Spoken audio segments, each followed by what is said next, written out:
There we go. Hello and welcome to the Quarantine Theater Company's reading of the 1974 film Airplane. I am your host, Travis. Hello, how are you? Great. Okay, I got a fantastic cast with me tonight, but who the hell are these people? Let's go through the starting lineups to see who everyone is on our flight itinerary here.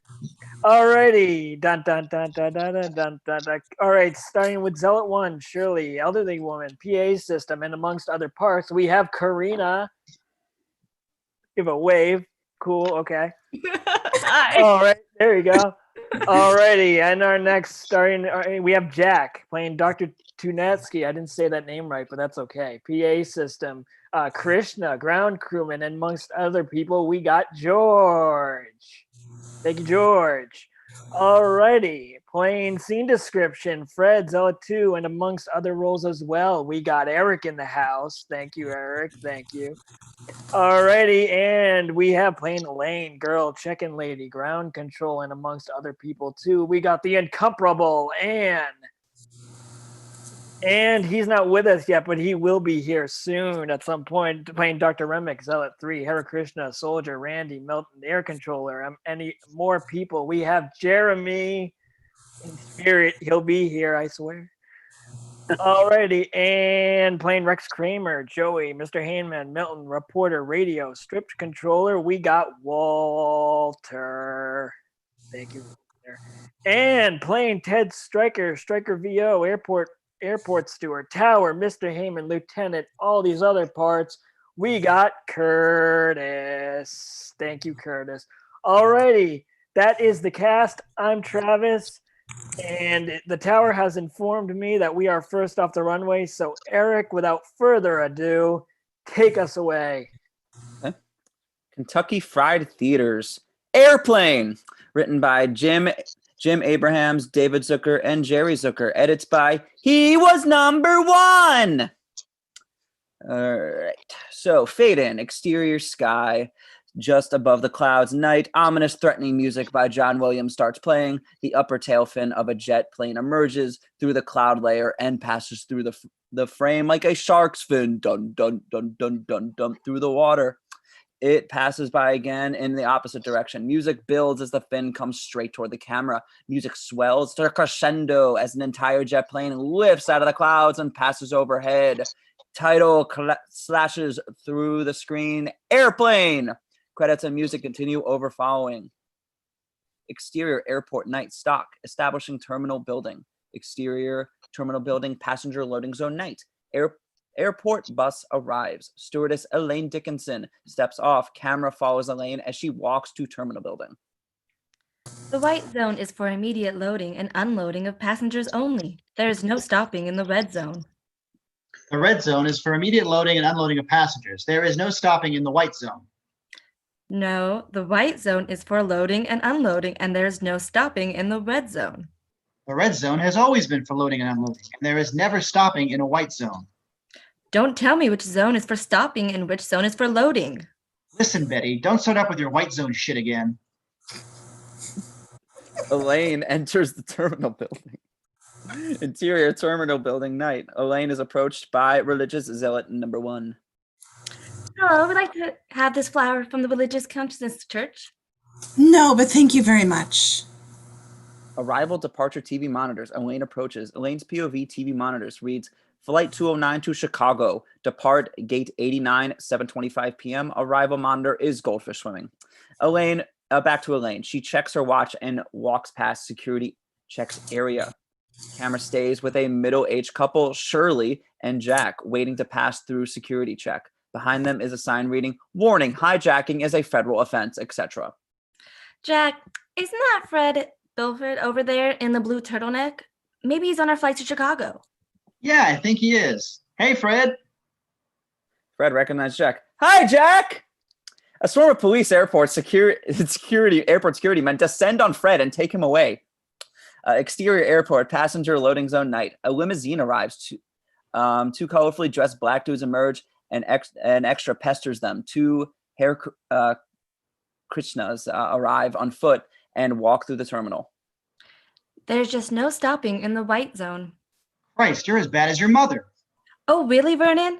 Why pretend? We both know perfectly well what is you're talking about. You want to have an abortion. It's really the only sensible thing to do. If it's done properly, therapeutically, there's no danger involved.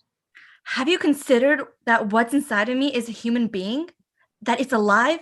We made love. It's us, you and me. That isn't true. A fetus at this stage is not a human being, nor is it a person. God. Krishnas enter the terminal building, interior terminal building night.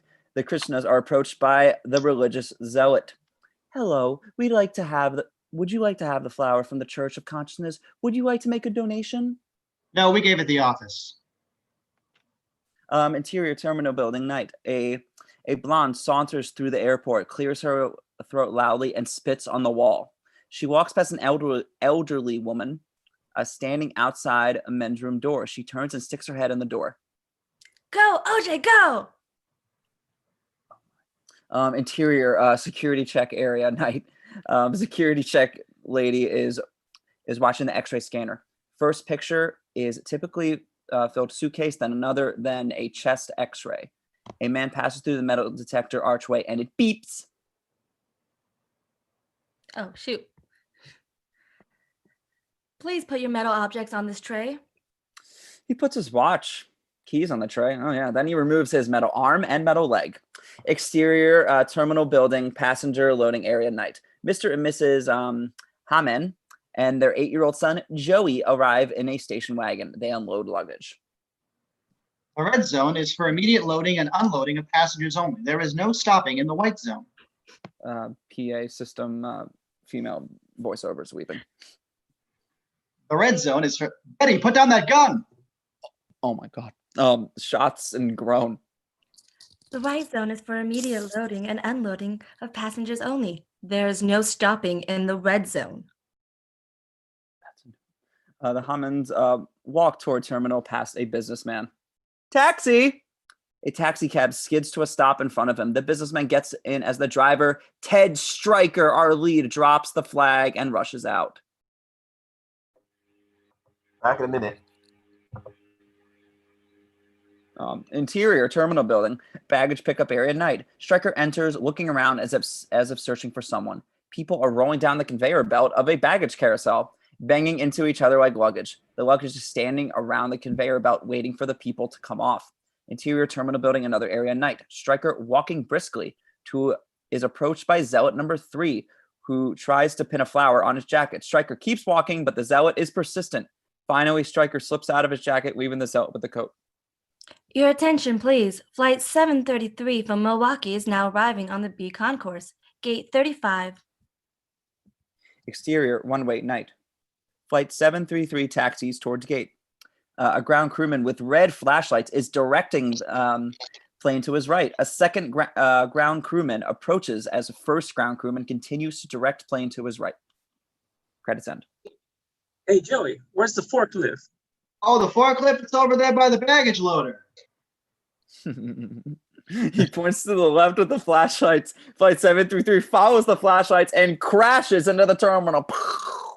Interior terminal, gate 35 night. Nose of flight 733 crashes into terminal, scattering waiting crowd. A woman tosses away her infant child as she runs off. Wow.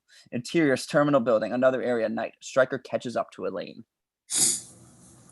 Elaine, Ted! I came home early and found your note. I guess you meant for me to read it later. Elaine, I've got to talk to you. I just don't want to go over it anymore. I know things have been right for a long time. It'll be different. If you'll just be patient, I could work things out. I have been patient and I have tried to help, but you wouldn't even let me do that. Don't you feel anything for me at all anymore? It takes so many things to make love last. Most of all, it takes respect, and I can't live with a man I don't respect. She leaves. What a pisser. Interior terminal building, concession area night. Captain Clarence Over is standing at the magazine racks. The first 2 sections of the display are books. The third is girly magazines. The captions over the display are fiction, nonfiction, whacking material. He selects a magazine entitled Modern Sperm and begins to page through. Captain Clarence over. White courtesy phone. Captain Clarence over. White courtesy phone. Captain Over approaches telephones and picks up a red phone.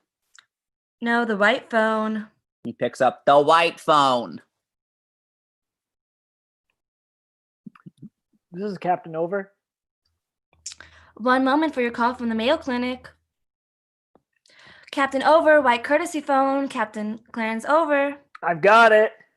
All right, thank you. Go ahead with your call. This is Dr. Tanansky at the Mayo Clinic. Here at Dr. Turnansky's office night. Dr. Turnansky is seated at a desk. Behind him are shelves filled with mayonnaise jars.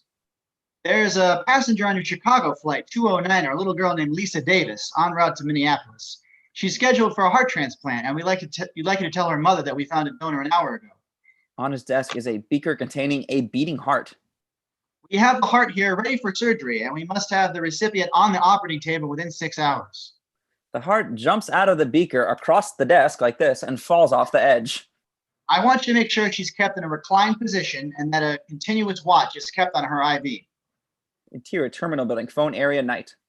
Also, it's important that Excuse me, this is the operator. Captain over, I have an emergency call for you in line 5 from Mr. Ham. All right, give me Ham on 5. Hold the Mayo. Oh my God, now I get that joke. Exterior runway night. Ambulance arrives at airplane.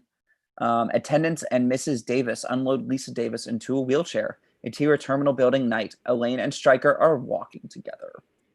Look, we'll be back in town tomorrow night. We'll have dinner. Talk it over. I won't be back. I've requested the Atlanta run. Lane, not yet. I promise you, I really can change. Then why don't you take the job that Louis Nets offered you at Boeing? In the background, an airline porter is transporting an elderly couple in an electric cart. They round the corner too fast, and the woman falls out. Husband doesn't even notice. You know, I haven't been able to get near an airplane since the war. And even if I could, it would hire me because of my war record. Your war record? You're the only one keeping that alive. Everyone else, it's ancient history. You expect me to believe that? In the background, the elderly woman staggers to her feet and is immediately run over by another electric cart. It's the truth. What hurt you the most is your record since the war. Different cities, different jobs, and not one of them shows you can accept any real responsibility. You'll just give me... It's too late, Ted. When I get back to Chicago, I'm going to start my life all over again. I'm sorry. She walks off. Dramatic music as Stryker glares with determination. The religious zealot tries to pin a flower on his lapel. Hello, would you like to have this? Oh, without looking, Stryker decks the zealot with one punch. He walks after Elaine. Can't imagine you getting punched, Jeremy. Interior cockpit, flight 209 night. Clarence Over is in the pilot's seat. Victor Basta is seated at engineer's console. There is a St. Christopher statue on the dashboard. any word on that storm lifting over Salt Lake, Clarence? Texaco serviceman is cleaning the windshield. Unlikely, Victor. I just reviewed the area report for 1609 hours through 2400 hours. That's an articulated front stalled over the Dakotas, backed up all the way to Utah. The Texaco serviceman opens the hood and checks the dipstick. Decides to push over into the Great Lakes, it could get plenty soupy. How about the southern route around Tulsa? I double checked over the terminal forecast and winds aloft, IRF ceiling all the way. Over. Gives charge card to Texaco man. Where do they top out? Well, there's some lights scattered over at 20,000 with icing around 18. Looks like the original flight plan over Denver is still the best bet. Over signs charge form and gives it to the Texaco man. Denver it is. Roger Murdoch enters. He is played by Kareem Abdul-Jabbar. Sorry, Clarence. Latest weather report shows everything socked in from Salt Lake to Lincoln. Hi, Roger. Good to have you aboard, Victor. This is Roger Murdoch. How do you do, Roger? Text go, man. Hands receipt to over. Interior passenger cabin boarding area night. Stewardesses Elaine and Randy are greeting boarding passengers, including the Hammonds and sister Angelina, who is carrying a guitar. Interior passenger cabin, another area night. Do you believe those goddamn Steelers? Can you imagine blitzing on third and long with 2 minutes in the game? Well, hey, they couldn't stay in zone coverage with Dallas wanting swing patterns. Interior passenger cabin, another area night. What did you think of Great Expectations? Shoot. Well, it wasn't all that I had hoped. Exterior runway night. A soldier and girl are tearfully embracing at the base of the stairs leading into the plane. Yeah, I got it.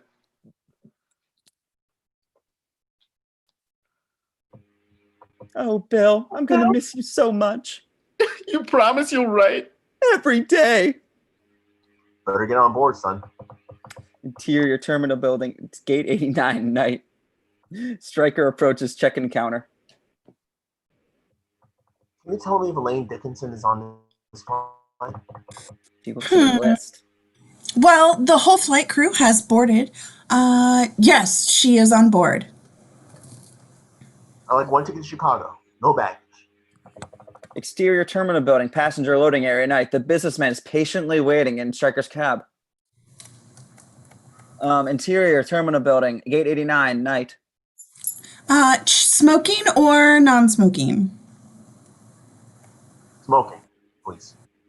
Smoking airplanes. She hands him a smoldering ticket. It is literally smoking, and he walks out the door. Exterior terminal night. Stryker emerges and freezes in terror. Stryker's POV, the airplane night. Dramatic music. Close up, Stryker night. Agonizing over war recollections. Superimposed roaring fighter planes. Super fades out. Stryker musters his courage and walks toward the airplane. Interior passenger cabin, another area night. Randy is taking Stryker's ticket.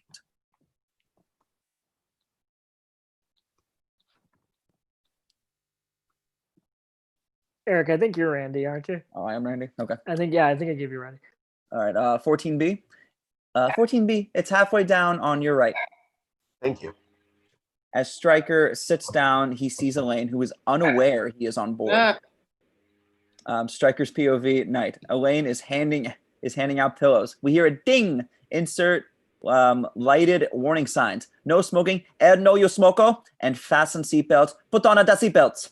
He fastens his seatbelt and looks nervously out the window. The elderly woman next to him notices. Nervous? Yes. First time? No, I've been nervous lots of times. I used to be a pilot myself during the war. Interior passenger cab. Interior passenger cabin, another area night. Elaine approaches Mrs. Davis and Lisa. We'll be taking off real soon, so we better fasten you in tight. Oh, thank you. Oh, Mother, this is so exciting. I know, but remember, you must get some rest. That's good advice. You relax, and I'll be back after we take off. Interior passenger cabin, another area night. Milton, an 8-year-old boy wearing a conservative coat and tie, fastens his seatbelt and begins reading his business monthly magazine. He sees Bernice, a 7-year-old girl, in the aisle and looks her up and down. Exterior airplane night, dramatic music. Engines 1 and 2 rev up. Interior cockpit night. Murdoch and Over look toward the left wing. Exterior airplane night. Engines 3 and 4 rev up. Interior cockpit night. Murdoch and Over look toward the right wing. Exterior airplane night. 2 more engines rev up. Interior cockpit night. Murdoch and Over look forward to the left wing and do a double take. Exterior airplane night. 2 more engines rev up. Interior cockpit night. Murdoch and Over confused and counting on their fingers. Exterior airplane night. Stairs are removed from airplane. The soldier is in the open doorway waving goodbye to his tearful girlfriend at the base of the plane. Interior cockpit night.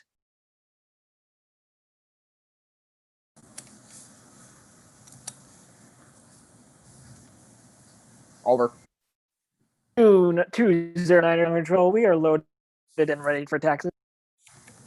Roger 209er, you are third in line for takeoff. Air Israel, taxi into position. Exterior runway night. An Air Israel plane with a beard and oh my god, wearing a yarmulke and a tallis. Air Poland, you are cleared for takeoff. Interior Air Poland cockpit night. Crew is Joe Feliciaco and a lookalike for Ray Charles. Exterior tower night. Taxi to runway 19er. Interior cockpit night. Over moves console levers as if shifting into first gear. Exterior airplane soldier night. Soldier night. As 209 starts to taxi, the soldier is leaning out the door. Goodbye, darling. Exterior one. Oh my god, I love this scene. Exterior runway girl night. His girlfriend is moving along next to the plane as in typical train station goodbye scene. Oh, goodbye, Bill. Have your picture taken as soon as you get there and send me one. As she runs, she dodges posts. We hear a chug chug of a steam engine pulling from a station. I will. She runs through the crowd of people standing on the side of the runway. Don't you go getting fat or anything. She's running faster. Don't worry, I won't. Okay, here, hurry. He tosses her his watch. Oh, but it's your watch. You shouldn't. You'll need it. She is now knocking down posts as she keeps with the accelerating plane. Goodbye, darling. Oh, Bill, I'll keep it. I'll keep it with me all the time. So long, darling. Goodbye. Take care of yourself. Bill, goodbye, Bill. Oh, goodbye, darling. Bye, Tom. Oh, I love you, darling. Goodbye, darling. A train whistle sounds. She sounds running and waves. She stops running and waves. Interior cockpit night. Flight 209er, you are cleared for takeoff. Roger. Huh?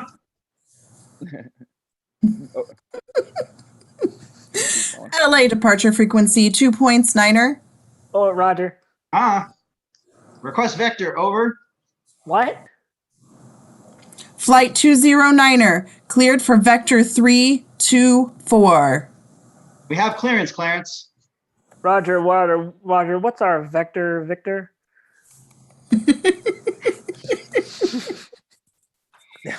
Overthrows the console lever into third. Exterior runway at night. Flight 209 takes off, flying erratically. Tower radio clearance, over. That's clearance, over. Roger. Roger, over. What?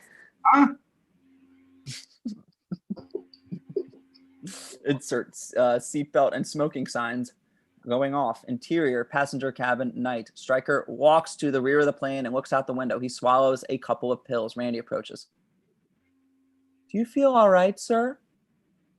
Oh, I haven't flown for a long time.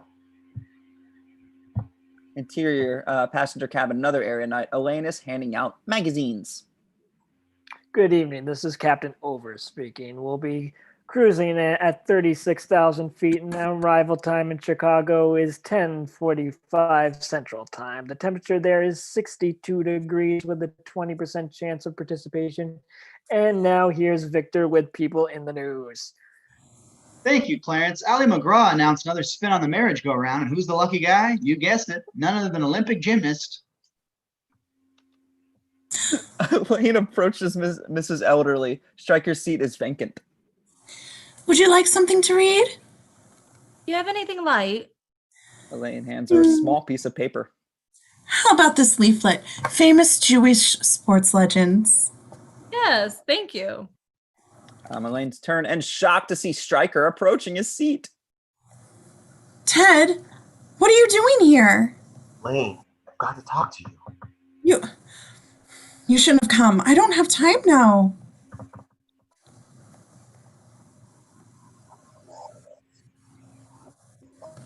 Your stewardess? Excuse me? Stryker sits down.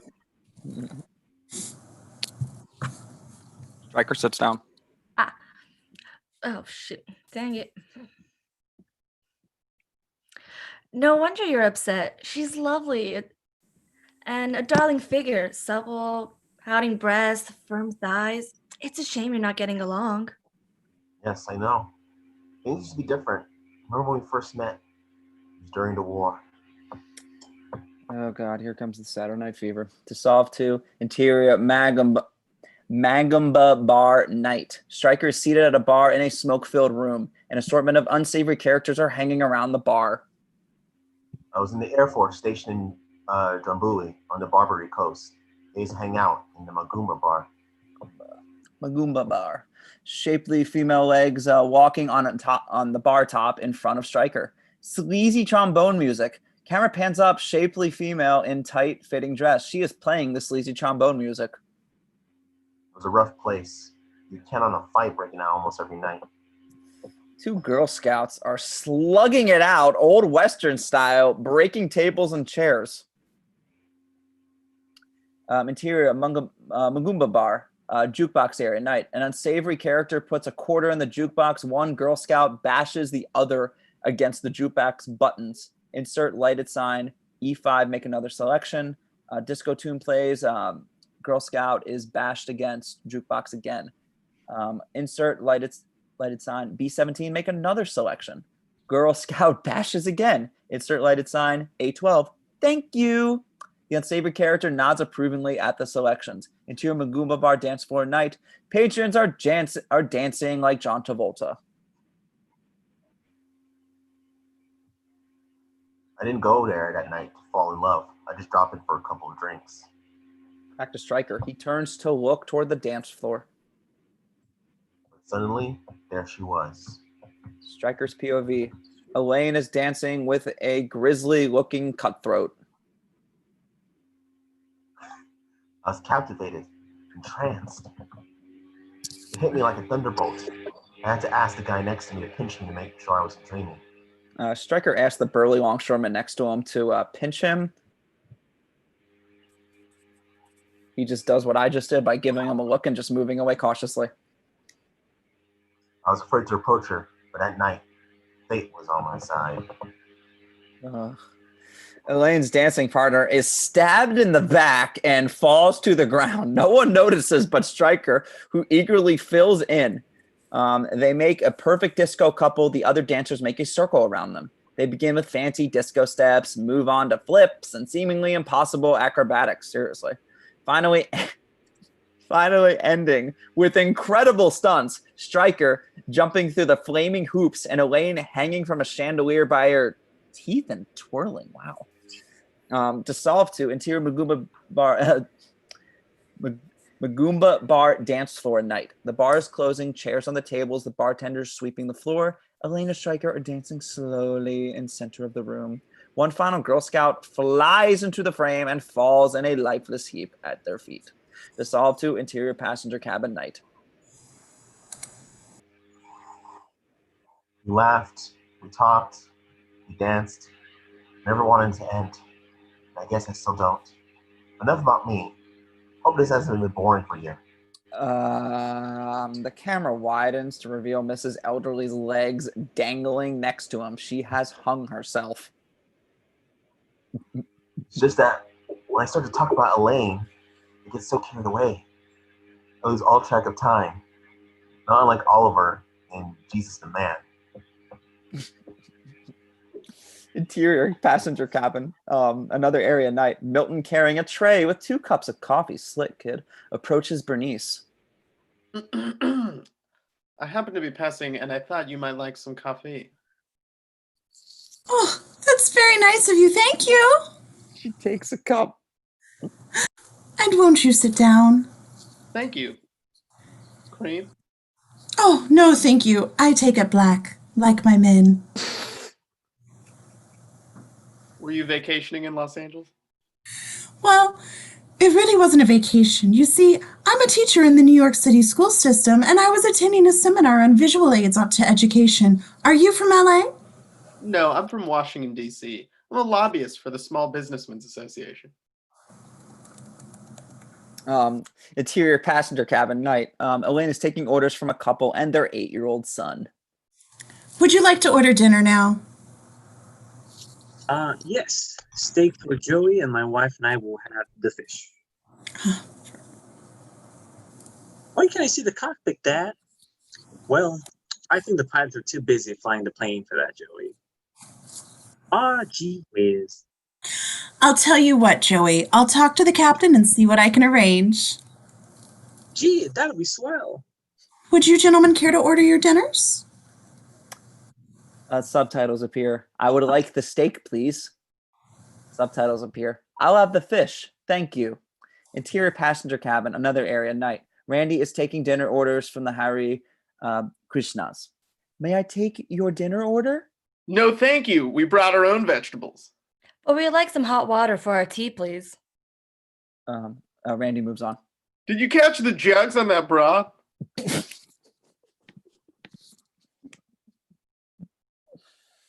Interior passenger cabin, stewardess alcove, night. Elaine is replacing a magazine and catches sight of Stryker. Elaine's POV, Stryker.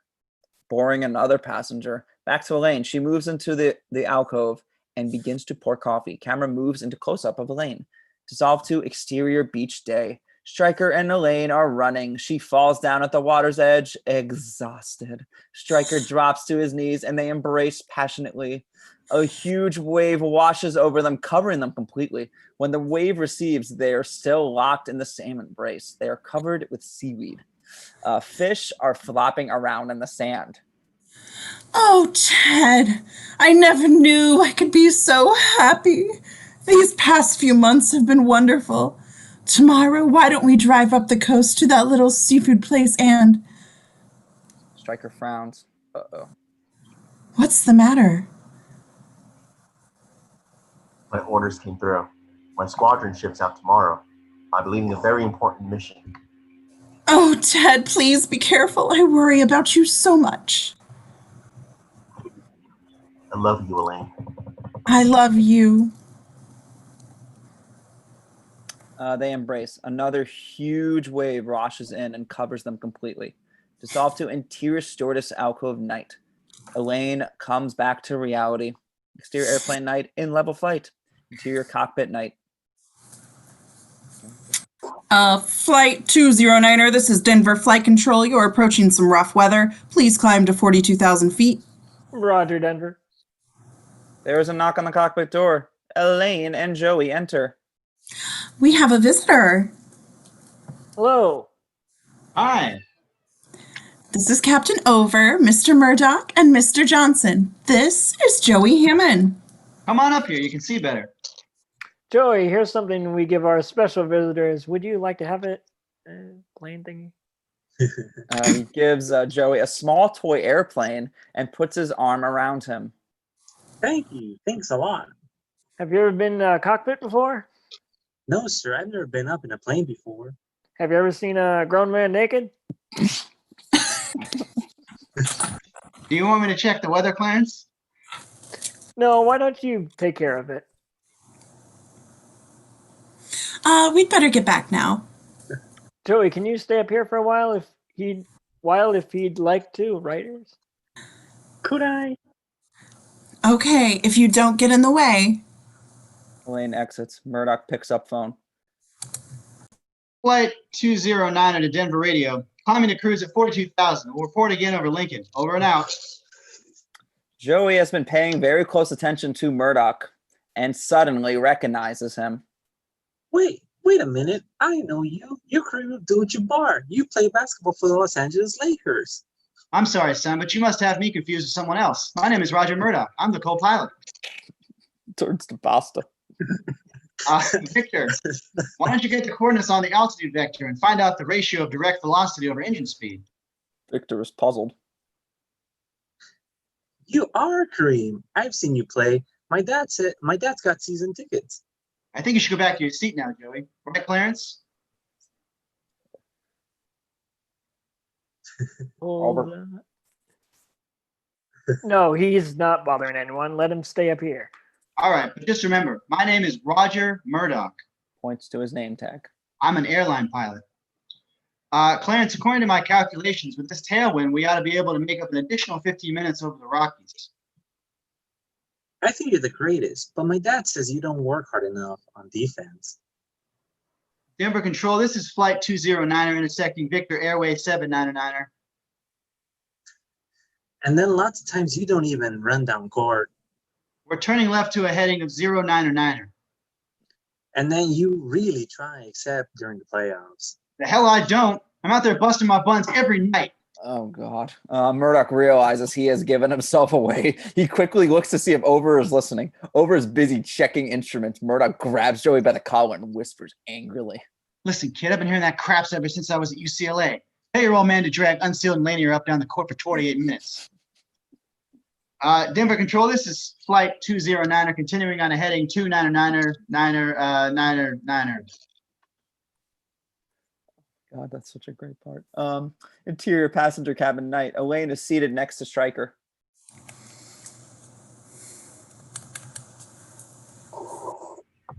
Elaine, just hear me out. I know things have been right for a long time, but it will be different, like it was in the beginning. Remember? I remember everything. All I have are memories. Soft music begins. Oops, too far down. Mostly, I remember the nights when we were together. I remember how you used to hold me and how I used to sit on your face and wriggle. And then afterwards, how we'd watch until the sun came up.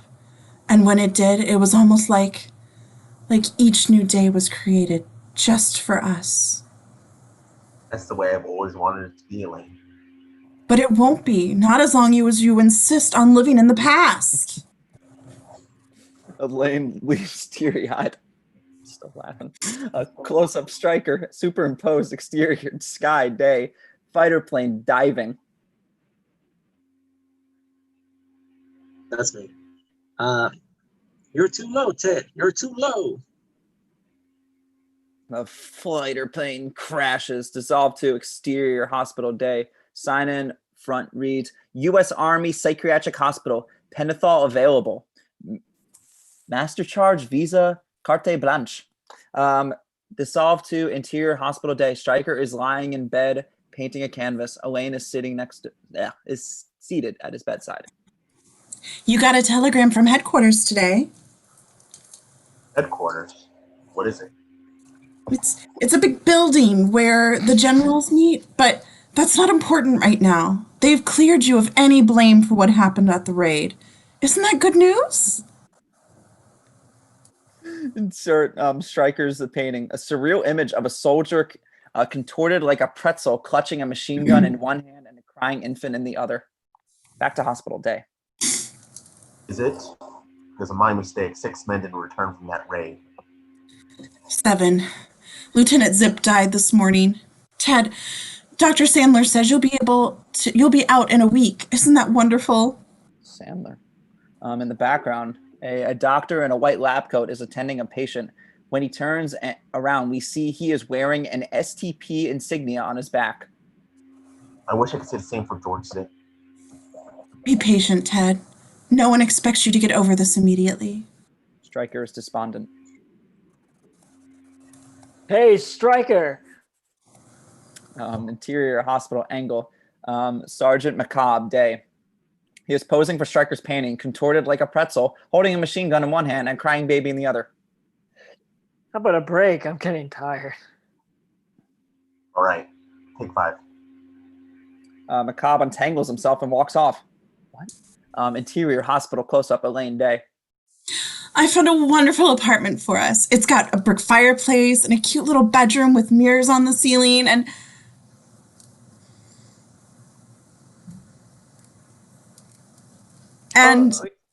I'm of course, Red Leader, look out. That's Captain Jalene. Thinks he's a pilot. So fighting the war. Interior hospital day. Captain Jalene agonizing and making bombing and machine gun noises. Interior hospital day. Ow. What's his problem? That's something in her ways. It's a very shell shock. He's Ethel Merman. Oh no. Interior hospital day. Strapped to the bed is Ethel Merman singing, "You'll be swell." All right, she is breaking loose from the straps from a grand finale. 2 attendants attempt to restrain her. And that could be our intermission right there. Ladies and gentlemen, we are going to take a 10 minutes right here. Thank you to our lovely cast so far. We'll be back in 10 minutes. Get a drink, do something fun. I don't know. I just work here. I'm just here, you know. Okay. We'll be back. Good. See y'all in 10. Sorry, Eric. I thought I was Randy. I mean, yeah. You sure? No, you're Randy. Okay. There is only one. Yeah, that was my bad, guys. You can blame me for What? that one. No, it's my fault. It's There's my a couple. fault. Well, fine. Okay. Well, I was late. I was so late. Never. Guys, I voted today. I voted. Feels good, doesn't it? did you put it in the Dropbox? Check the I went to check your early. status next week just to make sure that it got accepted. No, I didn't do. I went in for early vote in person. Oh, that early vote. Oh, you didn't do the mail-in thing? No, I'm doing the mail-in thing. I hate mail. I just hate it. Wow. I want the UPS to just The shut sequel down. to You've Got Mail. I hate mail. Yeah, I've got You've Got Mail. Now I've got it on DVD and VHS. Hmm. You got mail on Classic. DVD and VHS? Yeah, I do love mail. Huge. Wait, now you love mail? Of course, I sent 48 lettered stories when I found out that they were like in trouble. If you guys We are want, flying through this, by the way. We're at. go to the bathroom. Wait, what, Travis? We're doing good. No, we're doing good with this, Kate. We're like really going on this one. We're Yeah. doing really Yeah, good. we're like 40 pages in. Or 30 Yeah. pages in. I think we all know this script so well, or just the dialogue so well. We're just like, let's just keep going. Yeah, exactly. Except how Great job, funny this Walter is. and Eric. Everybody, good job. You're welcome. Thank I'm you. coming up pretty soon. I was like, where's Rick Kramer? I gave everyone so many parts, and I think what's happening a few times is people are either it's overlapping because Yeah. we're like, oh, my God. I was surprised though going through the script because I thought Johnny, all his dialogue I thought it was improvised. I went through everything. Most of it's there. Oh yeah, for sure. I was really surprised. I thought they just loved that guy so much they just kept giving him lines or just let him say something because it looked like he just shows up and said something. He's just that guy. I mean, it's I There's mean, more- like, Who's reading for Cosgrove or Lloyd Bridges' character? who'd you say? Who's reading for Cosgrove Bridges' character? The air control room people. Oh, I have I have a lot of air controllers in here. So let me see. I got air controller 2 to Jeremy. I got I like those interactions with Kramer where he was like talking to him. He's like, I picked the wrong day to stop drinking. You know? like the I wrong day to have, quit sniffing glue. Yeah. well, yeah, because because you're Kramer, Walter, right? Yeah, so you got those that'll come up. It's the dude's dad. Mr. Oh, Antonio. Mhm. It's go time Yeah. from Seinfeld. Oh yeah. Man. Or one of the controllers that's in the office. It was Jonathan Banks from Breaking Bad. Oh, Yeah. oh, wow. Yeah, he was really young. He's towards the end where he's like, what an asshole. Like, Yeah, and I Yeah, think that he's also the guy that has the microwave looking at the chicken. yeah, and that's part 2, right? No, it's the first one. That's the first one? Oh, okay. Mhm. I'm they going might to have just say brought this the joke live. back I've in never the seen the second one. second one. I only know of the first one. I mean, the Yeah. second, yeah, Second one's not too good. yeah, they're Yeah, using Most of spaceship. the same cast though. Yeah. It's like with Planet of the Apes. I know there's like the one I watch is the original one, and then there's like 16 others. I was like, you got to be more specific, Right. especially with Planet of the Apes. Yeah. New ones Yeah. are great. That's going to be my next one later on Mhm. in the month, by the way, the original. Oh, cool. Yeah. Yeah. Great one. I like I'm into 50s and 60s films, so I like to try to do that in these readings. So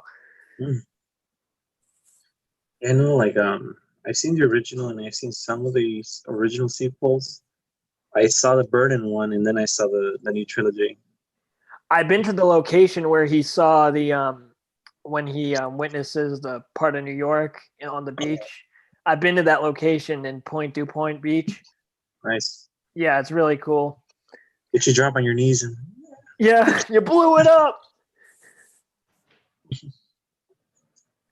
I love the monologue at the beginning of that because he's so in character. He's just so like, he's just looking out in space and he's talking to himself. It's really like cool. I like how he reprised it. He didn't reprise his part, but he was in the Tim Burton version. He plays a monkey or an ape, Oh yeah, that's right. and he says like his line, but just like humans, like damn the humans.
Welcome back, Eric. Welcome back, Walter.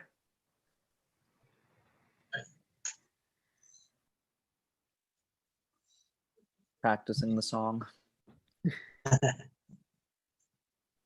been a little while. I'm watching my board here and I can see when everyone comes back. Oh, I love the power.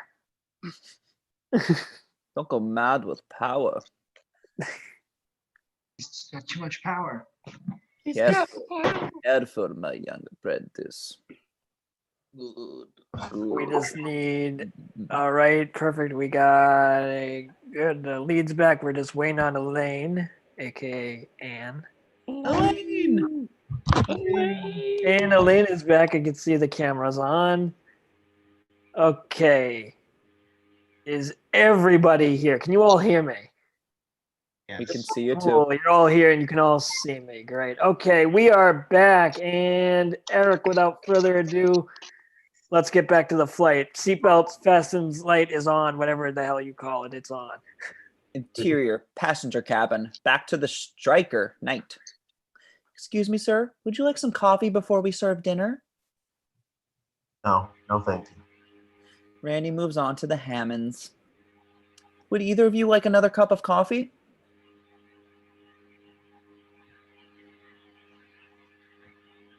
Walter, that's you. I'll read both of them. I will, but Jim won't. Yes. I think I will have another cup of coffee. Camera zooms to close up of Mrs. Hammond. Jim never has a second cup of coffee at home. Interior passenger cabin, another area night. Randy approaches Sister Angelina. The guitar is on her seat next to her. Excuse me, sister. Yes. There's a little girl on board who's ill and... Oh, yes, I saw. Poor child. Could I borrow your guitar? I thought I might be able to cheer her up. Of course. And he takes the guitar and walks down the aisle. Boom, boom, boom. The guitar clonks people on the back of the head. Randy approaches Lisa. Is it all right if I talk to your daughter? Oh, I think that would be nice. Hi, Hi, I'm Randy. I'm Lisa. Oh, you have a guitar. Thought maybe you'd like to hear a song. Oh, I'd love to. Okay, this is one of my favorites. Randy is sitting on the edge of the gurney as she strums 3 opening chords. I've traveled the banks of the river of Jordan to find where it flows to the sea. I looked in the eyes of the cold and the hungry and saw that I was looking at me. And I wanted to know if life had a purpose and what it all means in the end. In the silence, I listened to the voices inside me. They told me again and again, there is only one river, there is only one sea, and it flows through you, and it flows through me. There is only one people, we're one and the same, we're one and then spirit, one name. We are Father, we are Son, we are one, we are one. Okay. Interior cockpit night. Yeah, we went further down. Elaine enters with dinners.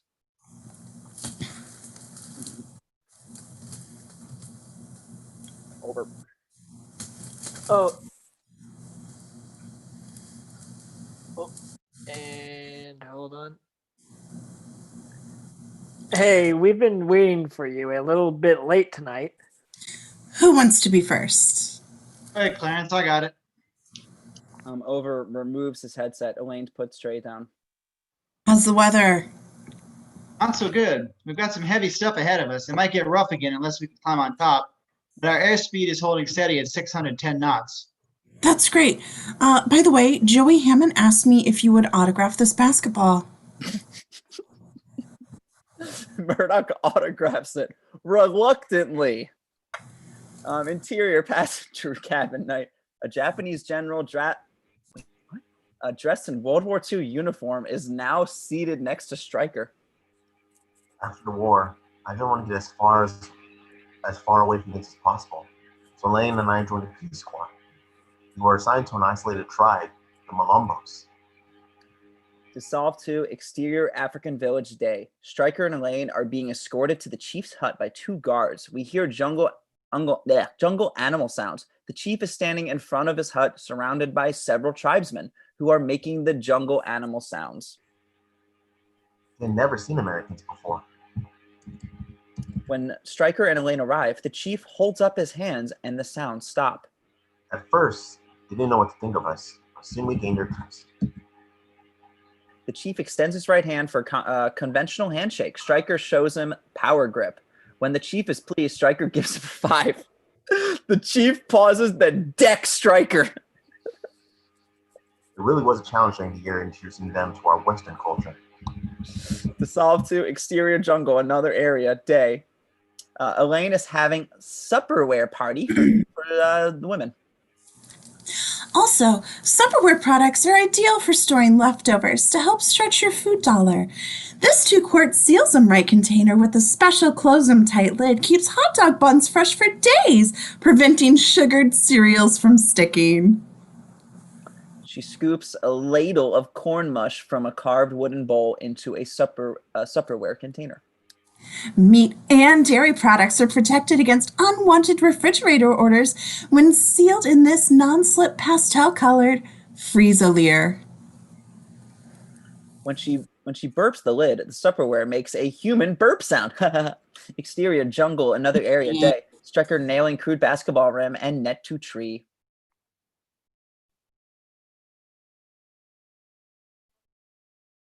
You're muted. You must understand that these people had been completely isolated from civilization.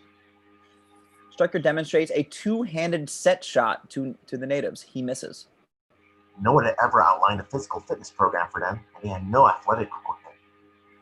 The native examines the basketball for the first time. After 2 slow dribbles, he gracefully feints lefts, then dribbling through the legs, sinking a 2-hand over the head reverse dunk shot. We also emphasized nutrition and taught them to watch their diets. Another native hits a long jump shot. The exercise improved their physical fitness and conditioning. 1 shot after another swishes through the basketball rim.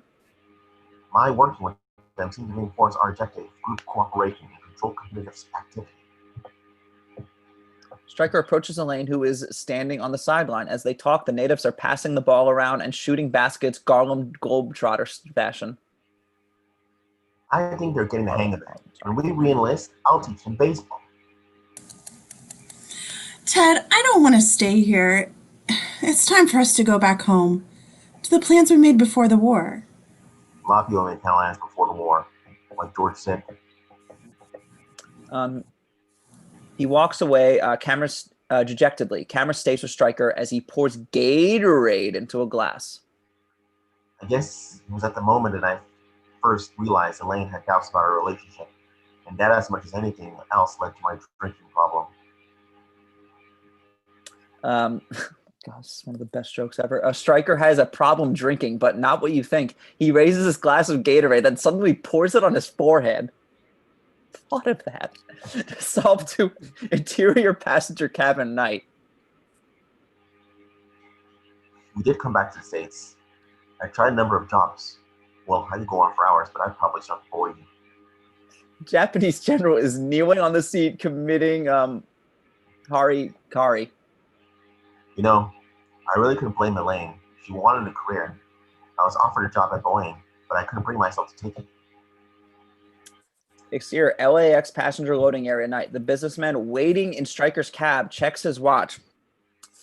Exterior airplane night. Thunder and lightning. Interior passenger cabin night. Shirley is ill and holding her stomach in pain. Here he comes. Oh, I can't stand it. What is it? Elaine approaches. Yes? My stomach. I haven't felt this awful since we last saw that Lena Werthmüller film. I'll see if I can find some Dramamine. Oh. Elaine exits. Interior passenger cabin, stewardess, a club night. Elaine is on the phone. Captain, one of the women passengers is very sick. Interior cockpit night. Joey enters to retrieve the basketball. Murdoch is wearing goggles. Air sick? I think so, but I've never seen it that's so acute. Find out if there's a doctor on board as quietly as you can. Over hangs up phone. Joey, have you ever been in a Turkish prison? Remember those gladiators. Interior passenger cabin, another area night. I shouldn't have that second cup of coffee. He grabs from the motion sickness bag. Camera zooms to close up of Mrs. Hammond. Jim never vomits at home.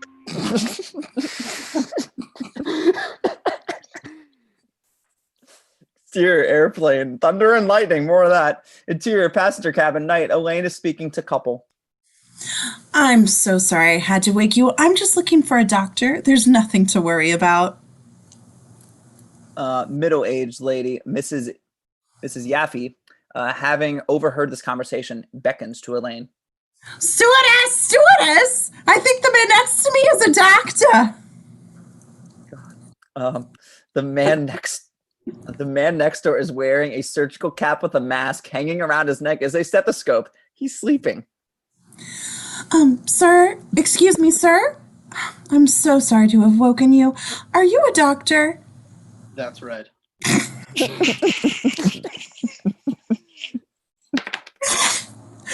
We have some passengers who are very sick. Could you come take a look at them? Yes, of course.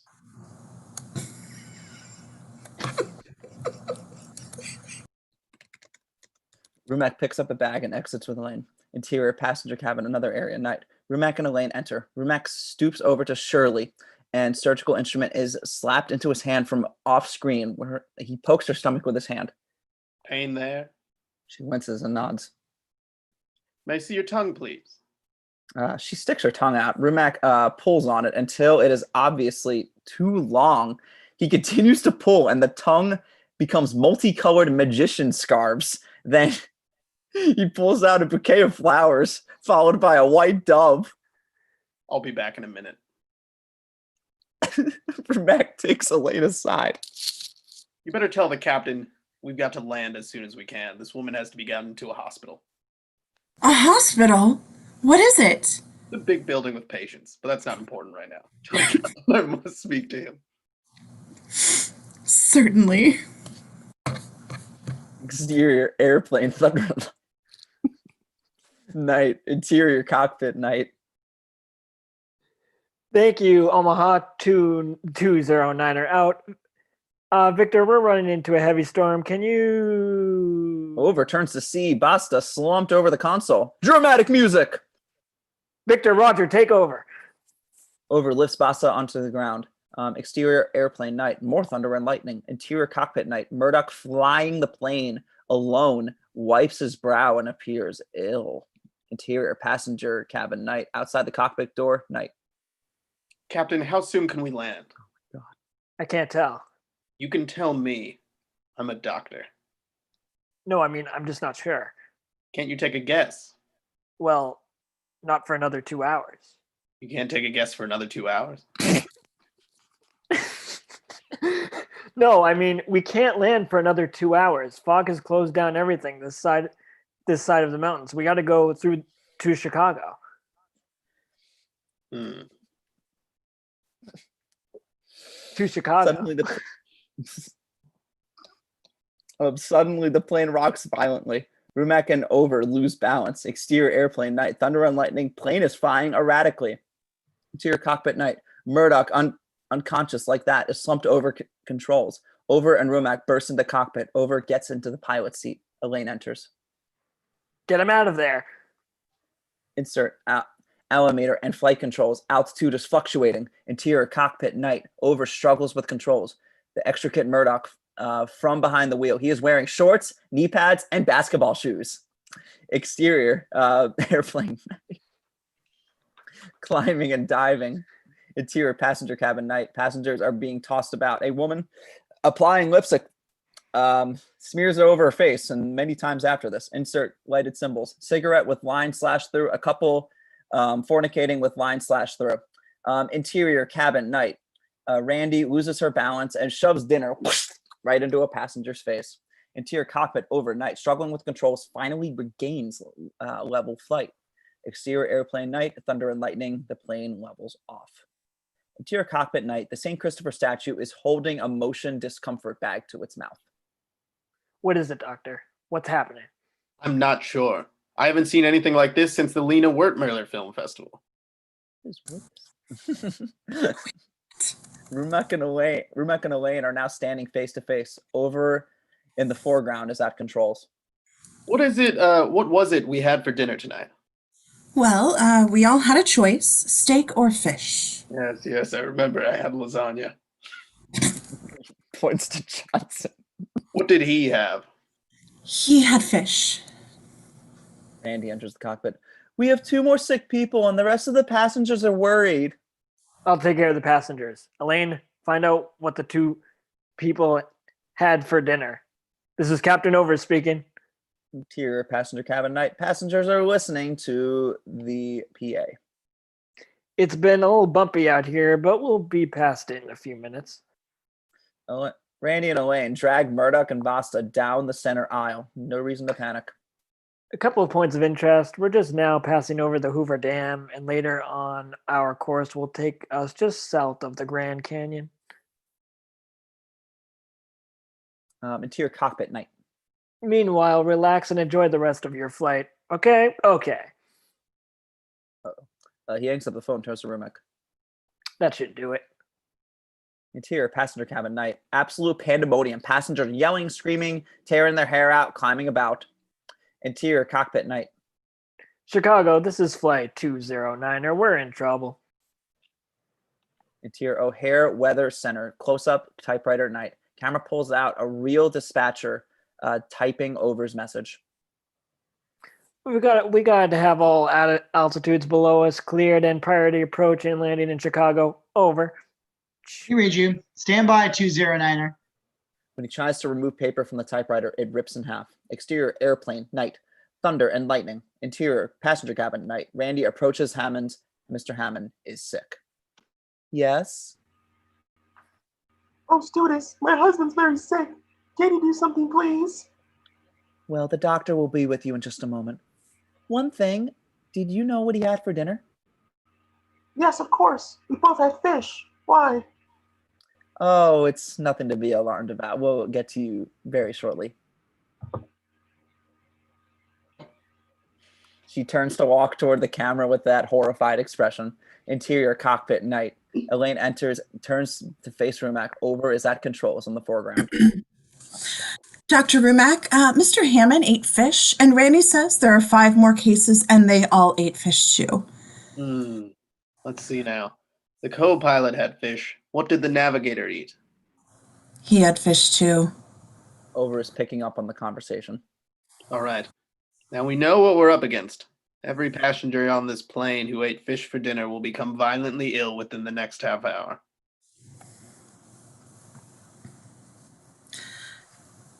Just how serious is it, Doctor? Extremely serious. It starts with a slight fever. Over, you look down on the dinner tray and see the skeleton of the fish you just ate. Over experiences what the doctor is describing. Then a dryness in the throat. As the virus penetrates the red blood cells, the victim becomes dizzy and begins to experience a rash and itching. From there, the poison works its way into the central nervous system, causing severe muscle spasms, followed by the inevitable drooling.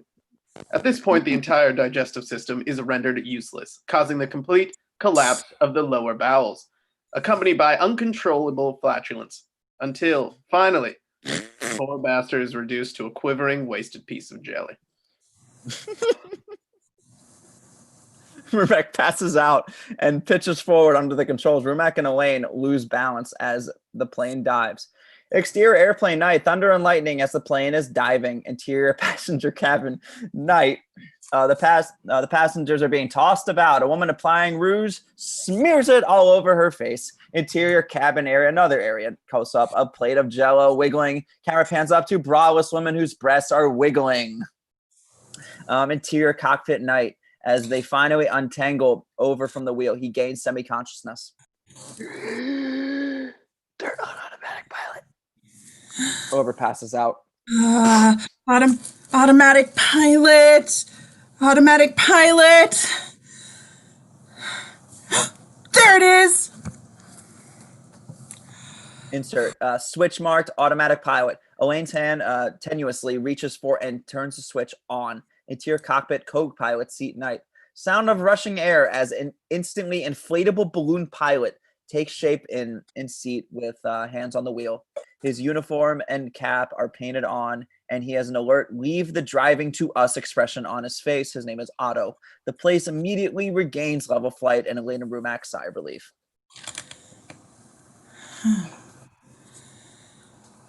I'll get back to the passengers.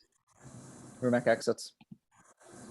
Come in, 209er. This is Chicago. Flight 209er. Come in, please.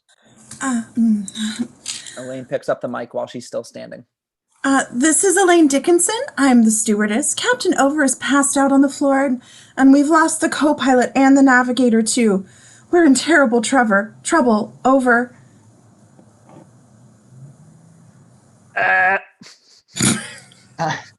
Elaine, Roger, I read you. This is Steve McCroskey at Chicago Air Control. Hi, Steve. Now listen carefully. Is the automatic pilot on? Over. Yes, it is. Over. Huh? Very good. Now, Elaine, where are you? Over. I'm standing over. Over. Interior Chicago dispatch night. All right, Elaine, just hold on. We'll be back to you in a minute. Camera pulls back to reveal dispatch in a beehive of activity. The chief dispatcher, Steve McCroskey, is barking orders to air controller number 1. Hold all takeoffs. I don't want another plane in the air. When the 508 reports, bring it straight in.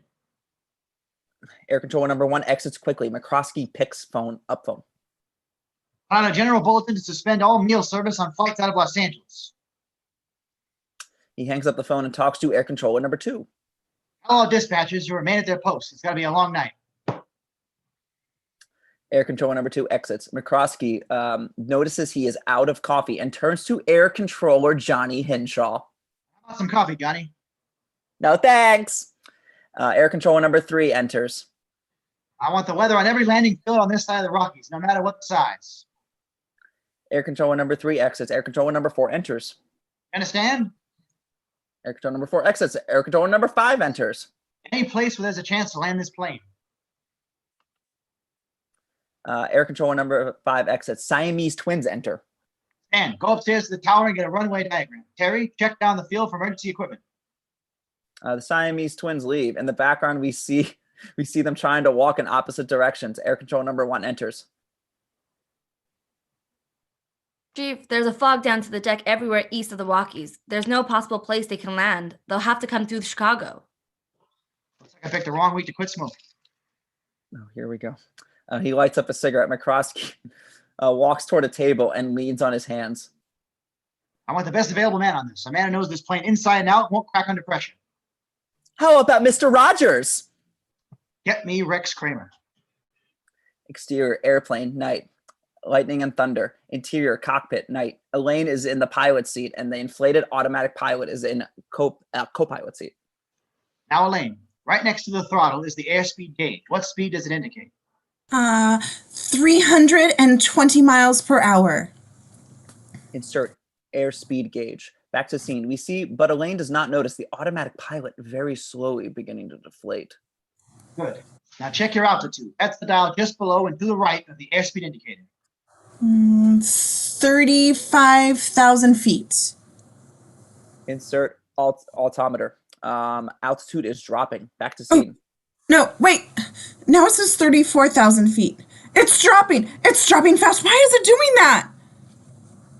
By now, the automatic pilot is really slumped over as if it was quite deflated. It is staring at her with half a smile. Elaine notices it. Oh my God, the automatic pilot, it's deflating. All right, Elaine, don't worry. We have an auxiliary inflation system. Just follow my instructions. Okay, but please hurry. We're dropping fast. Interior passenger cabin night. Passengers are being tossed about. Rumek is examining a female patient. What the hell's going on up there? It's gynecologist today. Rumek starts toward the cockpit. Interior cockpit night. Now, Elaine, don't panic. On the belt line of the automatic pilot, there is a hollow tube. Can you see that? Yes, I can see it. Good. Now that's the manual inflation nozzle. Pull it out and blow it up like a balloon. Elaine kneels over the automatic pilot's crotch, puts the tube in her mouth, and blows. Automatic pilot inflates. Rumek bursts into the cockpit. Rumek's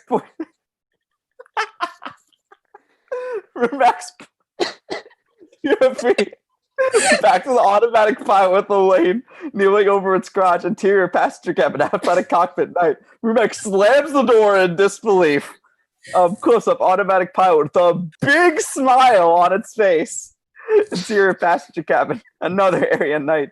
Passengers are relieved as the plane regains level flight.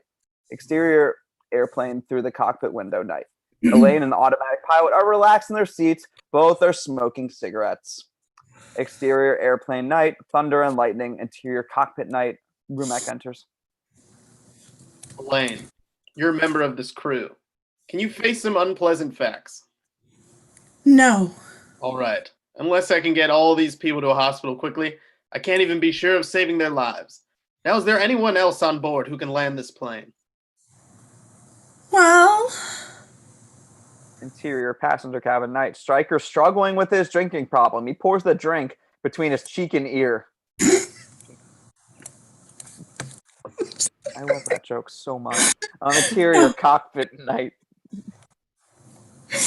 No. No one that I can think of. I think you ought to know what our chances are. The life of everyone on board depends on just one thing. Finding someone back there who not only can fly this plane, but who didn't have fish for dinner.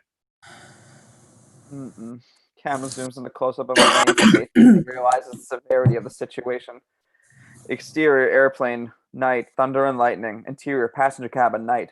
Passengers are listening to PA.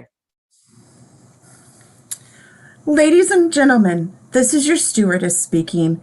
We regret any inconveniences in the sudden cabinet movement might have caused. Randy drags unconscious pilot over down the center aisle.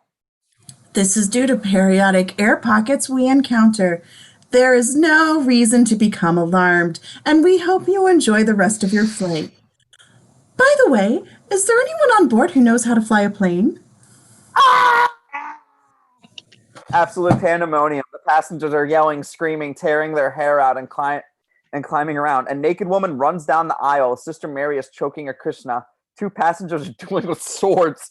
A Spanish-speaking lady waits for her husband to translate the announcement, then panics. Interior Kramer's house. Sound of the car squeaks into a stop. Paul Carey, 24-year-old, clean-cut, naive-looking navigator trainee enters and pulls doorbell. We hear the typical 8-note chime progression. The chimes then play the Air Force fight song. A dog barks and Mrs. Kramer opens the door. Hello, I'm Paul Carey from the airline. I'm here to pick up Captain Kramer. Guess I'll do that. Oh, yes, come in. Paul, Rex will be right out. Interior Kramer's house night. When Carey enters, a big dog jumps on him with its paws to his chest. Sit. So I understand you've got a real emergency down here. Well, to tell you the truth, they really didn't fill me in on many of the details. Just told me to pick up Captain Kramer. Something about the plane with no pilot? Yeah, Carrie begins to lose battle with the dog while trying to remain polite. Yeah, something like that. But as I say, they didn't have to tell me very much. Shit, no. I'll bet you exciting things happen all the time down there. Shep is growling, and Carrie's arm is looking grimly at his jaws. Well, the airline business does have its moments. Shep pins Carrie against the wall, ripping his sleeve. but after a while, you begin to get used to it. Shit, no. He gets so excited when new people are here. We hear a thud and loud growling. Uh-oh. Are you a pilot yourself? Carrie's on the floor, desperately fighting off the dog, which is on top of him. Navigator training program. Kramer enters, buttoning his coat. It's unbelievable how many times I have warned those people about food inspection. Kramer is tying his tie in the mirror. In the corner of the mirror, Carrie is being thrashed by the dog. The airport management, the FFA, the airlines, they're all cheats and liars. All right. Let's get out of here. Exterior. Airplane night. Thunder and lightning. Interior passenger cabin night. Randy is talking to the Krishnas. Sorry to bother you. We were just looking for someone with flying experience. Randy exits. They return to reading their playrama with a female Hare Krishna in a sexy pose on the cover. Hare Rama? Rama Rama. Interior passenger cabin, another area night. Stryker is sitting next to a man from India in a business suit and turban. You see, they left the village. It was raining. We had to take a special jeep to the main road. The Indian is dousing himself with a can of gasoline. In the background, Randy is talking to the passengers. In fact, we were lucky to get even a jeep since just the day before the only one we had broke down had a bad axle. The Indian lights a match to set himself on fire. Randy approaches. Excuse me, sir. There's been a little problem in the cockpit, and I was wondering. The cockpit? What is it? Oh, it's the little room in the front of the plane where the pilots sit, but that's not important right now. The first officer is ill, and the captain would like someone with flying experience to help him with the radio. Do you know anything about planes? Indian halts the match, awaiting the outcome. Well, I flew in the war, but that was a long time ago. I wouldn't know anything about it. Would you go up, please? He has a moment of indecision. The Indian encourages Stryker with a nod. Stryker gets up to leave. The Indian retrieves, blows out the match. Still blows up anyway. Interior passenger cabin, another area night. Jack is sitting across the aisle from a 65-year-old conservatively dressed spinster. He pulls a flask from his coat pocket and takes a swig. She eyes him disapprovingly. Would you like a little whiskey, ma'am? Certainly not. Well, she inserts a 2-inch straw in her nose and snorts a couple lines of cocaine off a piece of glass. Interior cockpit night. Stryker enters. Oh God, here it comes.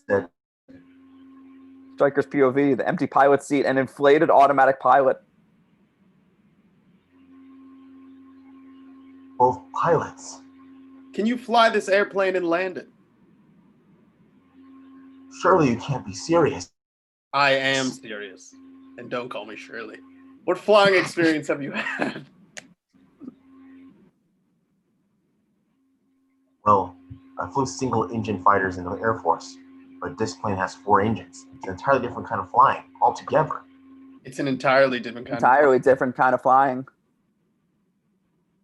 Besides, I haven't touched any kind of plane in 6 years. Mr. Stryker, I know nothing about flying. All I know is this. You're the only person on this plane who can possibly fly it. You're the only chance we've got. Dramatic music as Stryker turns to face the controls. Stryker's POV, camera pans controls. Camera keeps panning and panning as we see more and more controls ad absurdum. Exterior, LAX passenger loading area night. Insert meter, $115.25.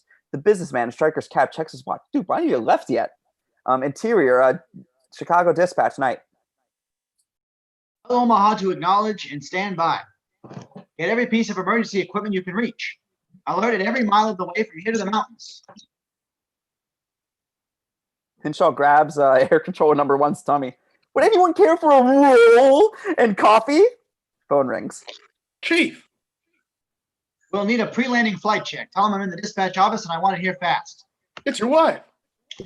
I want the kids in bed by 9. I want the dog fed, the yard watered, and the gate locked. The head note to the milkman. No more cheese. He slams down the phone. He leans his hands on the desk. Where the hell is Kramer? On the wall behind him, there is a picture of McCroskey leaning his hands on the desk. Just like that. Interior car at night. Kramer and mutilated Carrie are en route to the airport. Kramer is at the wheel. Through rear window is obviously rear projection of a passing road. No, we can't do that. The risk of flameout is too great. Keep him at 24,000 feet. No feet. He hangs up the phone. One of the passengers is going to land that plane. Is that possible? Possible, but it's 100. It's 100 to 1 shot. 1,000 to 1. I know this guy. You do? Who is it? You hear a thunk. Rear projection shows he has run over a bicyclist who stands and gives him a finger. Asshole! His name is Ted Stryker. I flew with him during the war, and that won't make my job any easier tonight. Rear projection speeds up to obvious fast motion. Ted Stryker was a crack flight leader up to the point, but he was one of those men who, well, let's just say he felt too much inside. Maybe you know the kind. Now rear projection indicates car is turning and then weaving, but Kramer does not move the wheel. It takes a certain type to perform under pressure. Stryker didn't have it. Now the rear projection is cowboys and Indians on horseback chasing and shooting at Kramer's car. It is hard out. Every name on that casualty list. The upshot of it that he went all to the pieces of the particular mission. Let's just hope it doesn't happen again tonight. Exterior airplane night, thunder and lightning. Interior cockpit night. Stryker is in the passenger seat. Rumack is standing behind him. Let's see. Altitude 24,000 feet. Level flight. Air speed 460 knots. Course 090. Trim, mixture, landing gear, balance. Lane enters. Ted, what are you doing? You can't fly this plane. That's what I've been trying to tell these people. Lane, I haven't time to put this gently, so I'll be very direct. Everyone of us on this plane is in a desperate situation. Mr. Stryker is the only hope we've got. Let's see. Those are the flaps. That's the thrust. This must turn on the landing lights. Flips a switch. The plane dives. Exterior airplane night. The plane is diving. Interior lavatory. Jack is standing at the toilet. He is jolted back and forth against the walls. Sign flashing. Return to seat. Go back in Sedona. Interior cockpit night. Mayday! Interior dispatch night. Mayday! Mayday! Mayday, what the hell is that for? It's the Russian New Year. We have a parade. Birds. Interior cockpit night. Flip switch and lights the plane. Exterior airplane night. Level flight. Interior cockpit night.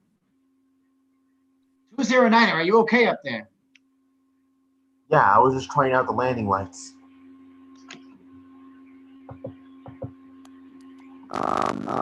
Elaine and Rumack exchange glances. Interior passenger cabin night. I've got to get out of here. I can't stand it. I've got to get out of here. Randy pushes up and shakes Tom. Calm down. Get a hold of yourself. Stewardess, let me handle this. Randy leaves. Jack shakes Tom by the shoulders. Get hold of yourself. Get hold of yourself. Get back to your seat. I'll take care of this. Jack shakes Tom by the shoulders. Calm down. Get a hold of yourself. Sister Angelina taps Rumack on the shoulder.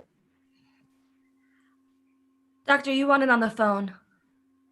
Sister Angelina starts shaking Mrs. Hammond. Everything will be all right. Please get a hold of yourself. We see a line of passengers behind Sister Angelina, waiting to shake Mrs. Hammond. Exterior airfield sign night. Chicago International Airport, over 16 million planes, 16 billion planes landed. Interior terminal building, rushes through the lobby. He is approached by a series of religious zealots. He quits the session. He decks each one of them karate style, shooting the last zealot 20 away with a 44 Magnum. Interior terminal building, long shot night. Your attention, please. Flight 417 now departing the B Concourse, Gate 6. Your attention, please. Flight 27 now arriving the B Concourse, Gate 6. There was a loud crash, and the scene shakes. Interior Chicago dispatch night. This guy doing the flying has no airline experience at all. He'll be a menace to himself and everyone else in the air. Yes, birds too. Kramer enters, picks up the clipboard and reads it. Okay. He's a terrible risk, but what other choice have we got? McCroskey hangs up the phone. Oh, that's the whole story, Rex. Everything we know. All right. Steve, let's face the facts. Let's say a few facts. All right. Kramer whips off the sunglasses. Underneath there's another pair of sunglasses. As you know, I flew with this man, Stryker, during the war. He'll have enough on his mind without remembering those days when things weren't so good. Right now, things aren't so good. And while we're talking, there are 138 lives waiting on us for a decision. Let me tell you something, Steve. Stryker was a top-notch squadron leader a long time ago. A spear slams into the wall behind Kramer. My feeling is that when the going gets rough upstairs tonight, Ted Stryker is going to fold up. Look, Rex, I want you to get on the horn and talk this guy down. You're going to have to let him get the feel of this airplane on the way. You'll have to talk him onto the approach. And so help me, you'll have to talk him right down to the ground. A watermelon falls from the top of the frame, splattering on the table. Very well then. Put Stryker on the speaker. Okay, you can use the radio over there. Looks like I picked the wrong week to quit drinking. Oh, it's just the beginning. He pulls a flask from the drawer and takes a swig. Interior Chicago dispatch night. Kramer at dispatch radio. He picks up Mike. Stryker, this is Captain Rex Kramer speaking. McCroskey joins Kramer at the dispatch radio. Interior cockpit night. Dramatic music as we see Stryker's ominous look at recognition. Yes, Captain Kramer. Read you loud and clear. Interior dispatch night. Kramer sits at the table and air controller is standing next to him, but only his midsection is in frame. All right. It's obvious you remember me. The air controller is scratching his behind. So what do you say you and I just forget about everything except what we have to do now? The air controller is now scratching his crotch. You and I are going to bring this plane in together. The air controller's hand is now inside his pants, straightening out his underwear. Before we start, I'd like to say something. I know that right now things must look pretty rough up there. The air controller is now hopping around with both hands inside his pants. But if you do what I tell you, when I tell you to do it, there's no reason you can bring that plane in. It's not each other. Kramer, you know I've never flown a bucket like this. Only in all luck there is. Stand by, Stryker. The one hope we had is to build this man up. I've got to give him all the confidence I can. All right, Stryker. Have you ever flown a multi-engine plane before? No, never. Shit. Night Stryker overhears the conversation on the radio. This is a goddamn waste of time. There's no way he can land this plane. Route him into Lake Michigan and at least avoid killing innocent people. Interior Chicago dispatch night. Grab hold of yourself. You've got to talk them down. You're the only chance they've got. Kramer lights a cigarette. All right. All right, Striker. Now you listen to me, and you listen close. Flying is no different than riding a bicycle. It just happens a lot harder to put baseball cards in the spokes. Now, if you just follow my instructions. Interior cockpit night. 2 vultures are sitting on back of Striker's seat. There's no reason why you shouldn't have complete confidence in your chances to come out of this thing alive and in one piece. Interior Chicago dispatch night.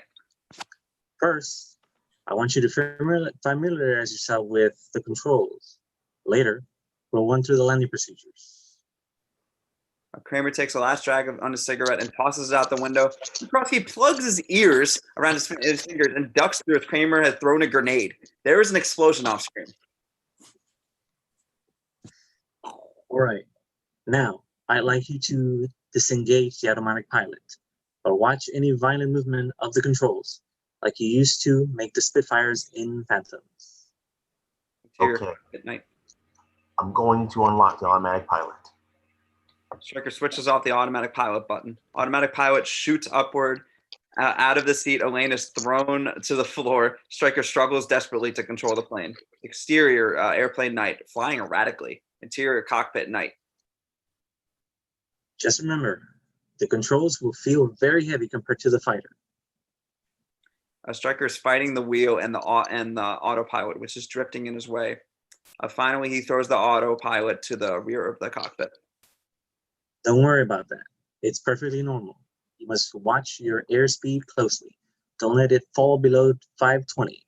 Both your rudder pedals and elevator trim will have additional play due to increased drag, but you can compensate by lowering manifold pressure below 154. Now, there's no other thing. Have you someone up there that could work with you on the radio and leave you free for flying?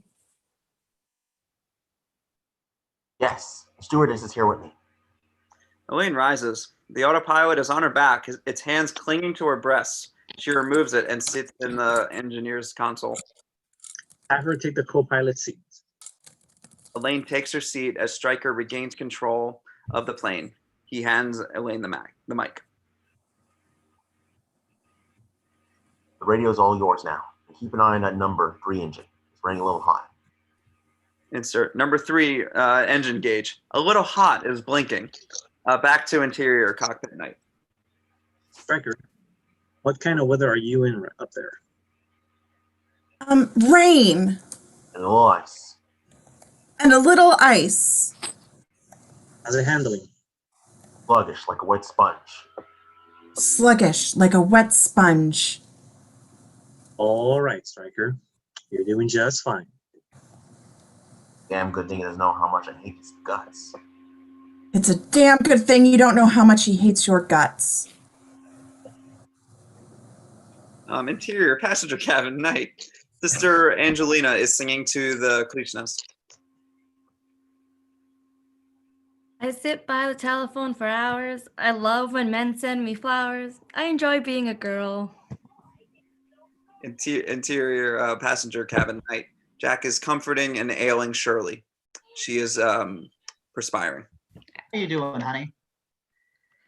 Oh, Jack, I'm so warm. I'm burning up. Here.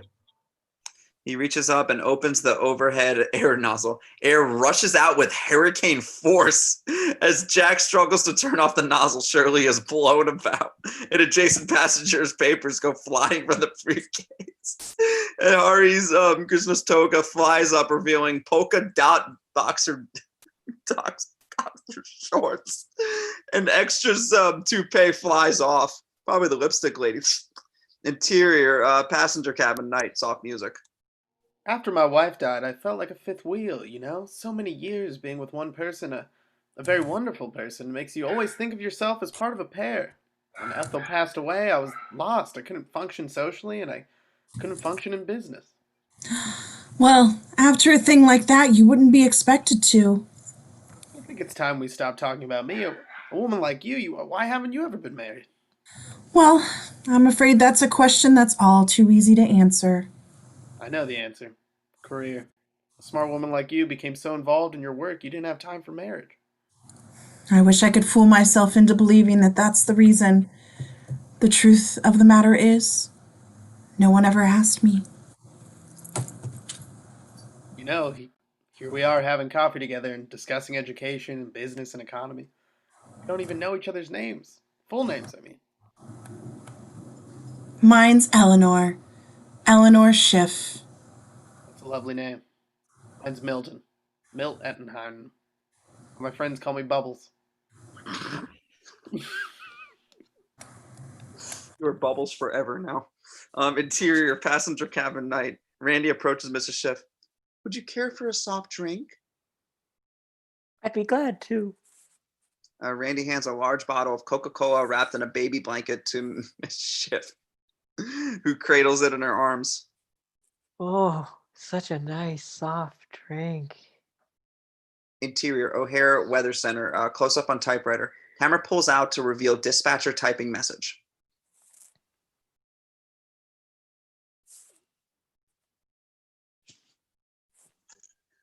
National Weather Service reporting Omaha fogged in, visibility 0. The dispatcher attempts to remove the message, but it is stuck in the cartridge. He yanks on it, but the paper stretches out like rubber. The scene now becomes like a cartoon. He lodges his feet against the typewriter and pulls it until the paper stretches to his face. He grumbles in Donald Duck voice. The typewriter snaps back and hits him. Interior, Chicago Dispatch, night. Macias, get me Captain Over's wife on the phone. We better let her know what's going on. Air controller number 1 rushes in holding a piece of paper and hands it to McCroskey. Steve, this weather bulletin just came off the wire. McCroskey frowns and hands it to Johnny. Johnny, what can you make out of this? With this, I can make a hat or a bloat or a pterodactyl. McCroskey grabs the note from it.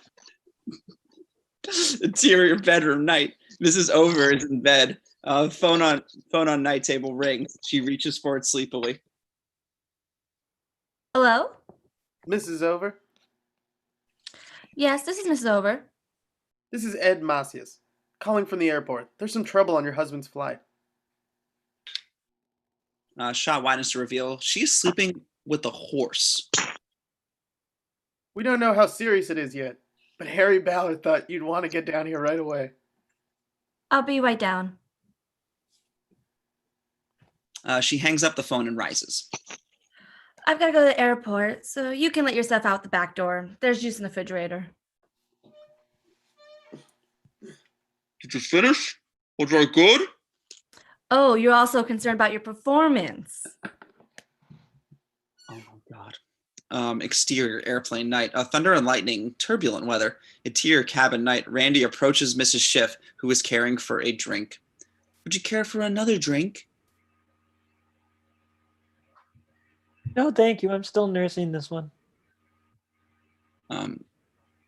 She is bottle feeding the Coke bottle. There's just a little bit more, and then burpee time and a good nap. Interior cockpit night. Elaine hangs up the phone.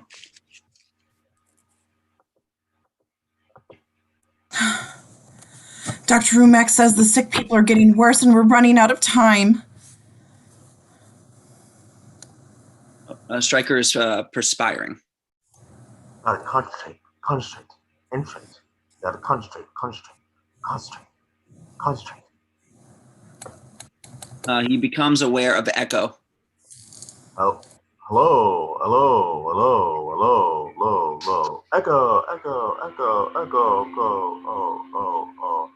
Pinching for Pedro Babor. Orban Manny Mota. Exterior airplane night. Nose. Ted! The altitude! We're falling!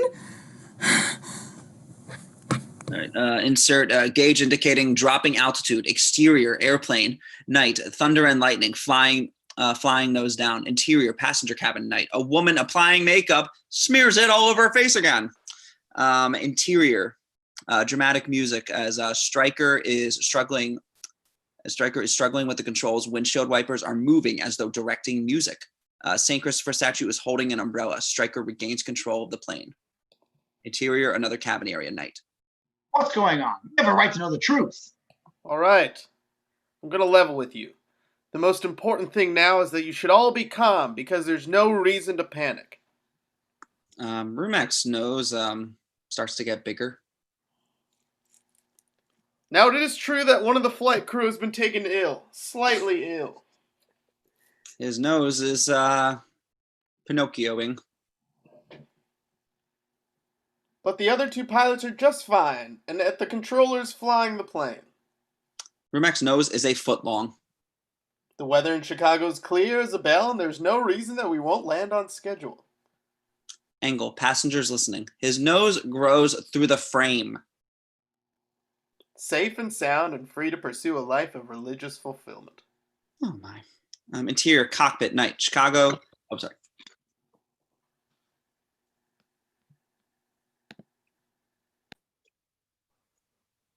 Chicago, the passengers are beginning to panic. When do we start down? Interior, Chicago dispatch, night. Not just yet. We'll have you on radar range any second now. Exterior, O'Hare Airport, revolving radar antenna, night. Interior, Chicago dispatch, night. I don't understand it. You should have been in range 10 minutes ago. Anderson, check the radar range. Anything yet? Interior radar room. Gunderson opens the door of Amana radar range and peers in. There was a turkey inside. About 2 more minutes, Chief. That was Mike Ehrmantraut. Interior, Chicago dispatch, night. 2 more minutes. Taking me miles off course.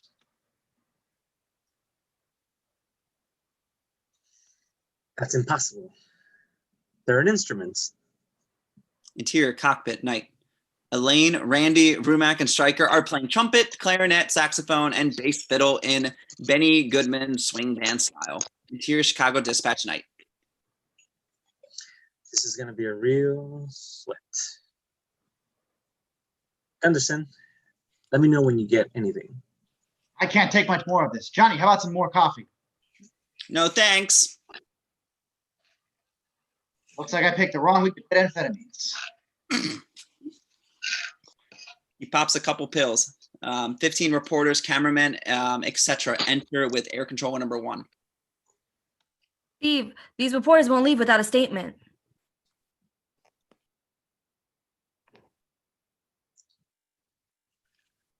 How much longer can you sink passengers hold out? Half hour, maybe 45 minutes. Who's flying the plane? Air controller number 2 enters and hands McCroskey a note. Hands holding microphone are thrust into frame in front of McCroskey. One hand is holding an ice cream cone. One of the passengers, but he's an experienced Air Force pilot who flew during the war, so there's no cause for alarm. Henshaw, take over. McCroskey exits. Have the families been notified? I think Florence Henderson knows about it. What are the chances of bringing this plane in safely? What are the chances of returning something to Montgomery Ward this week after Christmas? All right, boys, let's get some pictures. Before that, also Johnny says, it's a big, pretty white plane. It also looks like a giant Tylenol. Meanwhile, the 3 men with the cameras enter and begin to remove framed pictures from walls.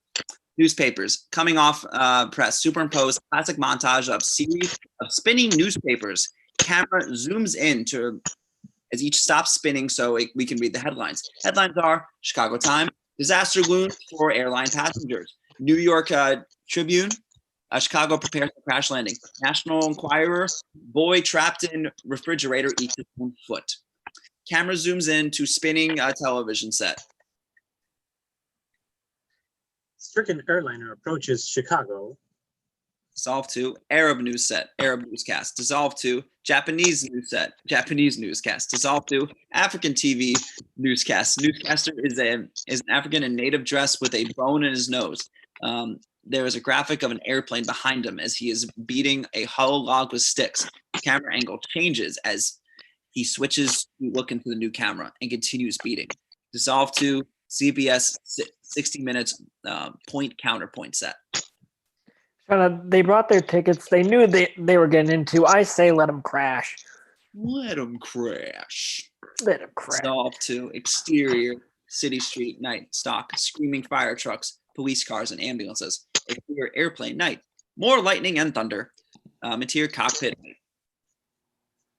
Will the hospital equipment be at the airport? Yes, everything they've got. How are the passengers doing? I won't deceive you, Mr. Stryker. We're running out of time. Surely there must be something you could do. I'm doing everything I can. And stop calling me Shirley. Rumac leaves. Gotta stay calm. I can just keep my wits about me. I can't mess this one up. Maybe I've been too harsh with him. If I'd given him more support in the beginning, maybe things would be different. Forget it. It's not your fault. That's sweet of you, Ted. I appreciate the thought. No, It's Lane. just that I just feel wanna tell so you- helpless and... Go ahead. No, you were first. Here at passenger cabin, another area night. Jack is seated across the aisle from Mrs. Hammond. He falls asleep and slumps over. He's dead. He's dead. What? I'm not dead. Interior passenger cabin, another area at night. Mrs. Schiff is holding the bottle to her shoulder and patting it. It burps. Interior passenger cabin night. Sister Angelina is singing to the two dudes. What you want, baby, I got.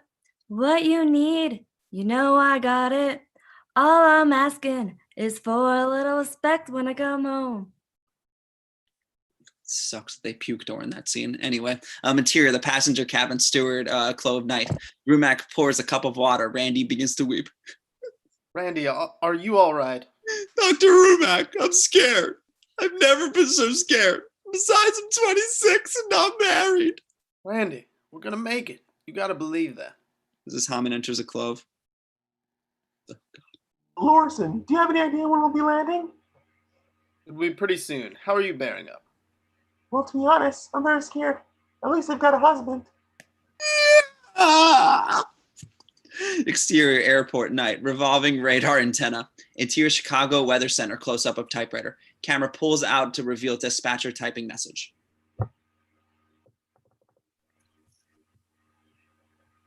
National Weather Service reporting Chicago ceiling 0, visibility 100 feet.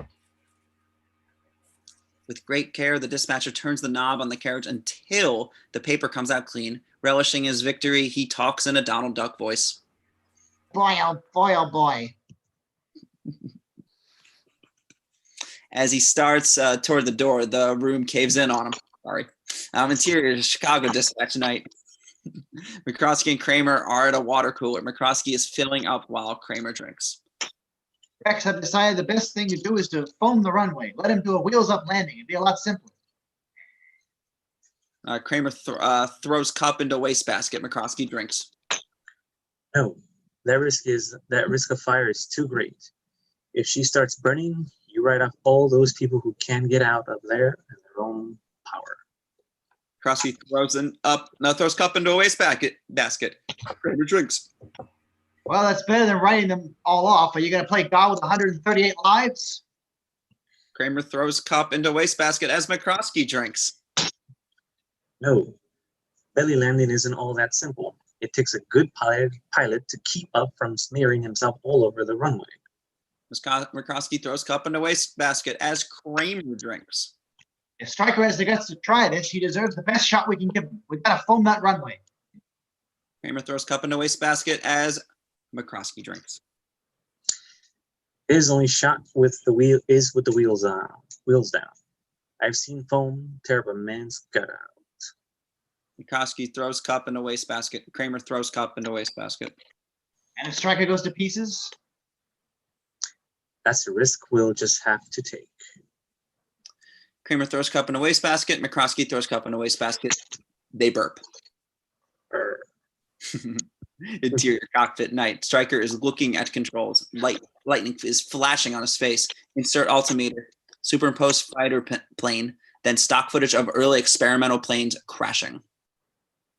Stay in formation. Target's just ahead. Target should be clear. Clear it. You go in low enough, you'll have to decide. Decide. You'll have to decide. So decide already. Decide.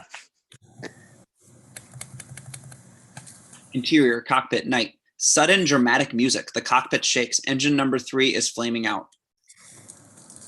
Insert control panel. Gauge of engine number 3. Back to scene. Rats. I've lost number 3. What happened, Ted? What went wrong?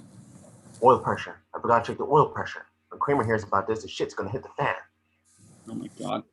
Interior dispatch. Close-up fan night. The shit hits it. Pull back to include. I told you to watch that oil temperature. What the hell's he doing up there? He picks up the mic. Stryker, that plane can land itself. It takes a pilot who can handle pressure. He's up, Rex. He hasn't flown for years. It's not his fault. It could happen to any pilot. It happened to Barbara Stanwyck. Interior cockpit night. Right. I can't take the pressure. I was crazy thinking I could land this plane. But Ted, you're the only... Don't care. I just don't have what it takes. Better off with someone who never flown before. Oh my god, here comes my line. As Stryker leaves, as he puts the off-pilot in pilot seat, Elaine is on the verge of tears. Dramatic music. Can't wait. Interior dispatch night. Air control number 2 enters. Bad news. The fog's getting thicker. And Leon's getting larger. Now, this would be a tough landing for anyone to make. Maybe if we hold them off for a bit, we'll get a break in the weather. All right. Well, let's wait until they reach that control area. Exterior airplane night. Thunder and lightning. Interior passenger cabin night. Outside stewardess is alcove. Stryker fills a cup from drinking fountain, then pours it on his head. He sits down dejectedly on stewardess's fold-out seat. Rumack approaches. I know what you're going to say, so save your breath. No, I haven't a thing to say. You've done the best you could. You really have. The best you could. I guess we can't expect to win them all. I want to tell you something I've kept to myself for years. I was in the war myself, the medical corps. I was on duty late one night when a badly wounded pilot was brought in from a raid. He could barely talk, but he looked at me and he said, "Doc, the odds were against us up there, but we went in anyway. And I'm glad we did. The captain made the right decision. The pilot's name was George Zip." Stryker looks up. Notre Dame fight song is heard in the background. George Zip said that? And the last thing he said to me, "Doc," he said, "sometime when the crew's up against it and the brakes are beating the boys, tell them to go out there with all they've got and just win one for the Zipper." "I don't know where I'll be then, Doc," he said, "but I won't smell too good, that's for sure." Excuse me, Doc. I've got a plane to land. Stryker boldly starts toward the cockpit. Yay! Interior cockpit night. Stryker enters. Elaine, unaware of his return, is listening to Kramer on the radio.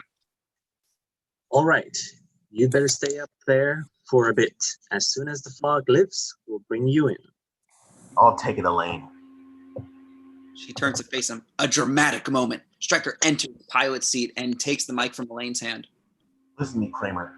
Dr. Rumack says the sick people are in crucial condition and every minute counts. We've got to land now. Don't be a fool, Stryker. You know what a landing like this means. You more than anybody. I'm ordering you to stay up there. No dice, Chicago. I'm giving you orders, and we're coming in. I guess the foot's on the other hand now, isn't it, Kramer? Interior Chicago dispatch night. I'll never bring it down in this suit. Never. Not one chance in a million. I know. But it's his ship now. He's in command. He's in charge. He's the boss. The head man. The top dog. The big cheese. The head honcho. Air controller number 2 rushes up to McCroskey and Kramer carrying a newspaper.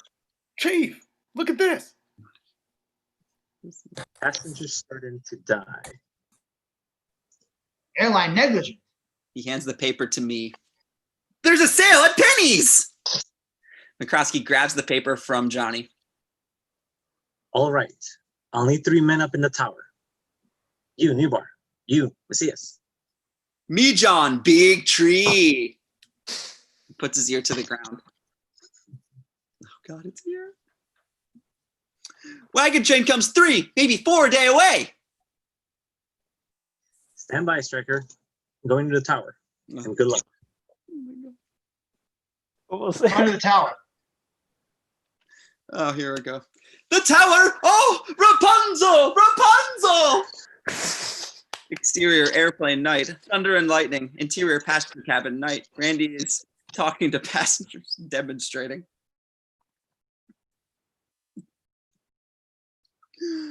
In a moment, we'll ask you to assume crash positions. Your life jackets are located under your seat. Interior passenger cabin, another area night. Jack and the only person we can call Shirley is watching. Remove the jacket and unfold it so that the red arrow points up. Interior passenger cabin, another area night. The Krishnas are watching. Place the jacket over your head, and when I give the word, pull the cord under the left side flap. Back to Randy. She pulls the cord and it inflates into a child's duck-shaped inner tube. Interior Chicago Tower night. Johnny, Kramer, and McCroskey enter. 3 controllers are there. One is wearing a black striped shirt.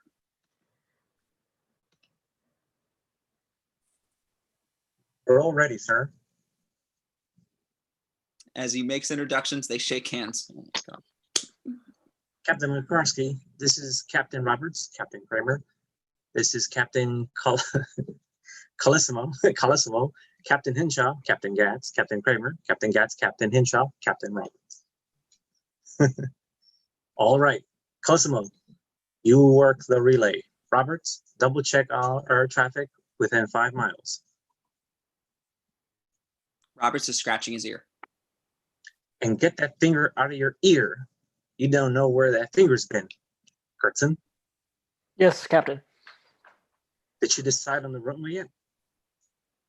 Runway 9er, it's the longest and directly into the wind.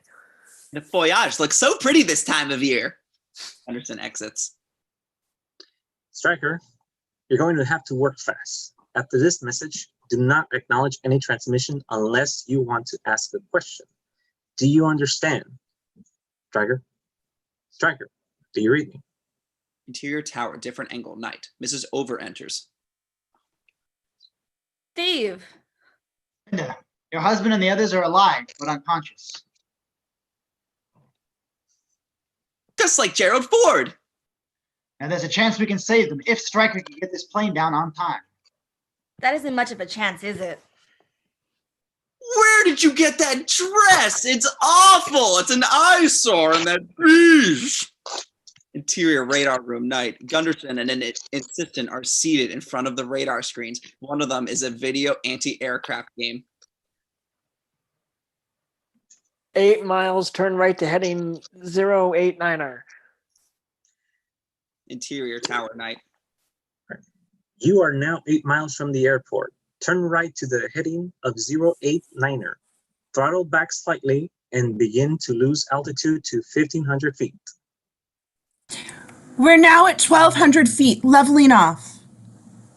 Steve, I want every light you can get poured onto that field. Being done right now. Exterior airfield night. A truck is dumping a variety of lamps, fixtures, and light bulbs onto the runway. Interior tower night. Tower to all emergency vehicles. Runway is 9er. Exterior airfield night. Ambulances and fire trucks and police cars start to move. Airport vehicles take positions 1 and 2. Interior tower night. Civilian equipment, number 3. Exterior airfield night. Ambulances, fire trucks, and police cars speed toward the runway. They are followed by a baggage truck, a fuel truck, a taxi, a Coke truck, an ice cream truck, a farm machinery, and a cement mixer. Air Force positions number 4 and 5. All ambulances in position 3. Interior tower night. It's a twister! It's a twister! Toto! ADM! Exterior airplane night. Thunder and lightning. Interior cockpit night. All right, Striker. Put down 20 degrees of flap. When your flaps are down, retrieve to level flight. Interior cabin night. Passengers are wearing headsets and watching in-flight movie. Randy approaches Mrs. Ship. Stewardess, how long till we land? It won't be long now. Try not to worry. Mr. Ship puts on a headset and watches the movie. The movie is airplanes crashing and burning. Very appropriate. Exterior airplane night, flying erratically. Insert altimeter, fluctuating. Interior passenger cabin night. A woman applying facial makeup, smears all over her face again. Interior radar. Here's all over the place, 900 feet up to 1,300 feet. What an asshole. Interior tower night. What's your altitude, Striker? It's too erratic. You can't come straight in. You've got enough fuel left for 2 hours flying. You've got to stay up there till we get a break in the weather. Interior cockpit. Stryker reaches for microphone. I'll tell you, Elaine. Listen, Kramer. I'm coming in. Do you hear me? I'm coming in right now. There are people up here who will die in less than an hour. Never mind, two. I may bend your precious airplane, but I'll get it down. Now get on with the landing check. I'm putting the gear down now. As he activates landing gear, Randy enters. Mr. Stryker, the passengers are ready. Thank you, Randy. You better leave, sweetheart. You might get hurt in here. Randy leaves. There is a crash and Randy screams, "Ah!" Ted, Yes. I wanted you to know now that I'm very proud. Hold up the gears down and we're ready to land. The gear is down, Interior tower. and we're ready to land. May not be able to fly, but he sure got guts. Kramer nods. Exterior LAX passenger loading area, businessman night. In Stryker's cab, checks his watch. Am I seriously still here? Well, I'll give him another 20 minutes, but that's it. Insert meter reads $389.10 in 1979. Exterior airplane night, fog, thunder, and lightning. Interior passenger cabin night. I'm sure we'll both make it. But just in case one of us... Well, is there a message you'd like me to give someone? No, I'm all alone. Just in case I don't have a chance to say goodbye, I want you to know that I have spent so many pleasant hours for many years. It's a very nice compliment, and I'd like to say that you've done the same for me. Interior cockpit night. Dr. Brumap pokes his head on the door. I just want to tell you both, good luck. We're all counting on you. Interior's tower night. Now, Striker, hold your present heading, put down full flap, bring your airspeed back to 135. Then I want you to take a hold of the throttle. And stick it in your ear. And stick it in your ear. McCroskey gives Henshaw a disapproving look. I'll be good. I will. Interior radar room. Captain, he's dropping off fast, almost 700 feet. Interior tower. Striker, get back to 1,000 feet. Interior radar room. Assistant radar operator unloads clothes from radar screen, wash machine door, and puts them into the back. He's below 700 feet now, and he's still going down. 675, 650, 625, 600. Exterior airplane night. It knocks the radio tower off a building. It knocks the radio tower off a building and heads past the John Hancock building. Interior tower night. Striker, you're coming in too low. What's your altitude? I don't know. How? Oh, wait. Screw it. I don't know. Wait. How high was the 89th floor of the John Hancock building? Interior radar room. He's right on the heading. Interior tower night. All right, he's on the final now. Put out all your runway lights except Niner. Exterior airfield night. Ambulance attendants, firemen, and emergency vehicles are in readiness. Interior tower night. Turn on your landing lights, Striker. It's a switch above your right knee. Interior cockpit night. Stryker reaches for a button above his left knee. No, I said your right knee. Stryker pushes the button over his right knee. Exterior airplane night. Landing lights come on. Interior tower night. McCroskey, Kramer, and Mrs. Over are nervously watching the sky. All right, now just listen carefully. You should be able to see the runway at 300 feet. Mrs. Over clutches Kramer's arm anxiously. Aim to touch down a third on the way long. There's a slight crosswind from the right, so be ready for it. Mrs. Over is clutching Kramer's arm with both hands. If you land too fast, use your emergency brakes to read the handle is right in front of you. The red handle is right in front of you. Now Mrs. Over, still watching the sky, has both arms around Kramer's waist, massaging his chest with her hands. If that doesn't stop you, Kramer is suddenly aware of what Mrs. Over is doing. He gives her a look and he removes her hands. if that doesn't stop you, cut the 4 ignition switches over the co-pilot's head. Interior cockpit night. Stryker looks for the switches. Insert ignition switches. Interior cockpit.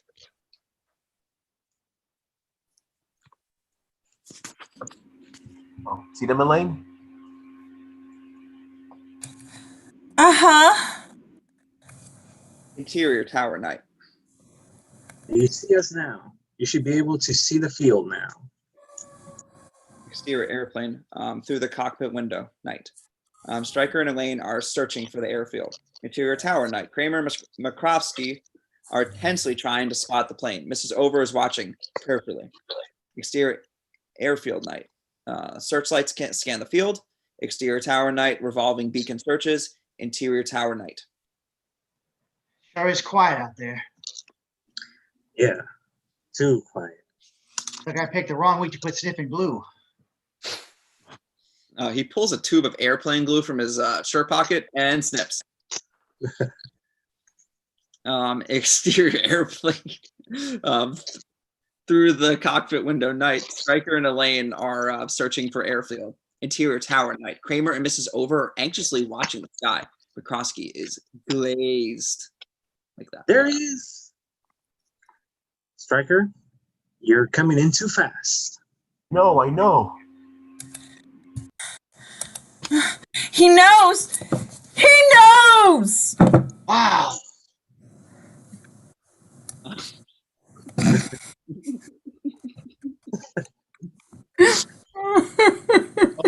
So much. Exterior runway. Stryker's POV night. Interior tower night. Down your alarm bell now. Interior cockpit night. Oh, thank God it's here. Elaine rings the alarm bell. Interior passenger cabin night. Alarm bell rings. Randy is standing in center aisle. All right, now everybody get in crash positions. The passengers do various awkward poses as though the plane had just crashed. Exterior airfield night. Ambulance attendants anxiously watch the sky. Interior cockpit night. Process. Stryker sees the airport and points it to Elaine. Insert airspeed gauge. Speed is increasing. Interior cockpit night. Airspeed 125, 130. She raises her head to look out of the cockpit window. Exterior runway. Elaine's POV night stock. The runway lights go out. Interior cockpit night. Stryker and Elaine look at each other, panicked. Interior tower night. Johnny has just pulled the plug from an electrical outlet. Just kidding. Exterior runway. Elaine's POV night. Runway go back on. Interior cockpit night. Stryker and Elaine are relieved. 135, 140. Interior tower night. Stryker, now listen to me. You're coming down too fast. Interior cockpit night. Stryker is struggling with steering wheel and sweating. Put down 30 degrees on flap. Stryker is sweating profusely as he struggles in vain with the flap switch.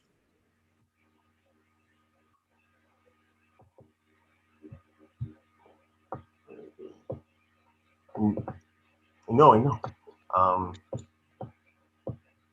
Pat, where are we? 91 on the PDF. Stuck, it won't move. He bangs the control panel and tilt light up. Interior tower, night. McCroskey is staring at radio equipment. Bring it down. Easy. Look at all those buttons. Oh, that's beautiful. Just beautiful. Exterior runway. Striker's POV, night. Interior cockpit, night. Watch your nose. It's too low. Striker is struggling with the wheel. The wheel begins to fight back, pushing Striker. You're coming in too hot. Interior tower, night. Remember your brakes and switches. Get ready to flare it out. You're coming in too fast. Watch your speed. He's coming right at us. Ah! McCroskey turns and leaps through the tower window. All activity momentarily stops. Everyone looks back at window, then activity resumes. You're coming in too hot. Put down full flaps. Watch your nose. Exterior runway, Striker's POV, night. Runway swerving underneath him. Interior tower, night. Now ease her down. Down. Exterior runway, night. Plane is a few feet from the ground. Interior tower, night. Lift the nose. Throttle back. Exterior runway, Striker's POV, night. Closer to the ground. Interior cockpit, night. Striker pushes wheel forward as tires screech. Interior tower, night. The brake. Pull the red handle. Interior cockpit, night. Striker pulls the red handle. It comes off of his hand. Oh no. He pushes brake with the feet. Exterior runway, close-up tires, night. Screeching. Interior cockpit, night. Dr. Rumack pokes his head in the door. I just want to tell you both good luck. We're all counting on you. Exterior runway, Striker's POV, night. Runway passing underneath. Interior tower, night. Hold her steady. Hold her steady. Exterior runway, plane, night. Skidding. Interior O'Hare Terminal Building, Gate 7, night. Your attention, please. Trans-American Flight 209 nonstop from Los Angeles is now arriving at Gate 7. Gate 8. The plane is in Gate 7, waiting area, move to Gate 8. Interior cockpit, Striker, night. Is struggling with controls. Sweating profusely even for a human being. Interior tower. Pull a lever.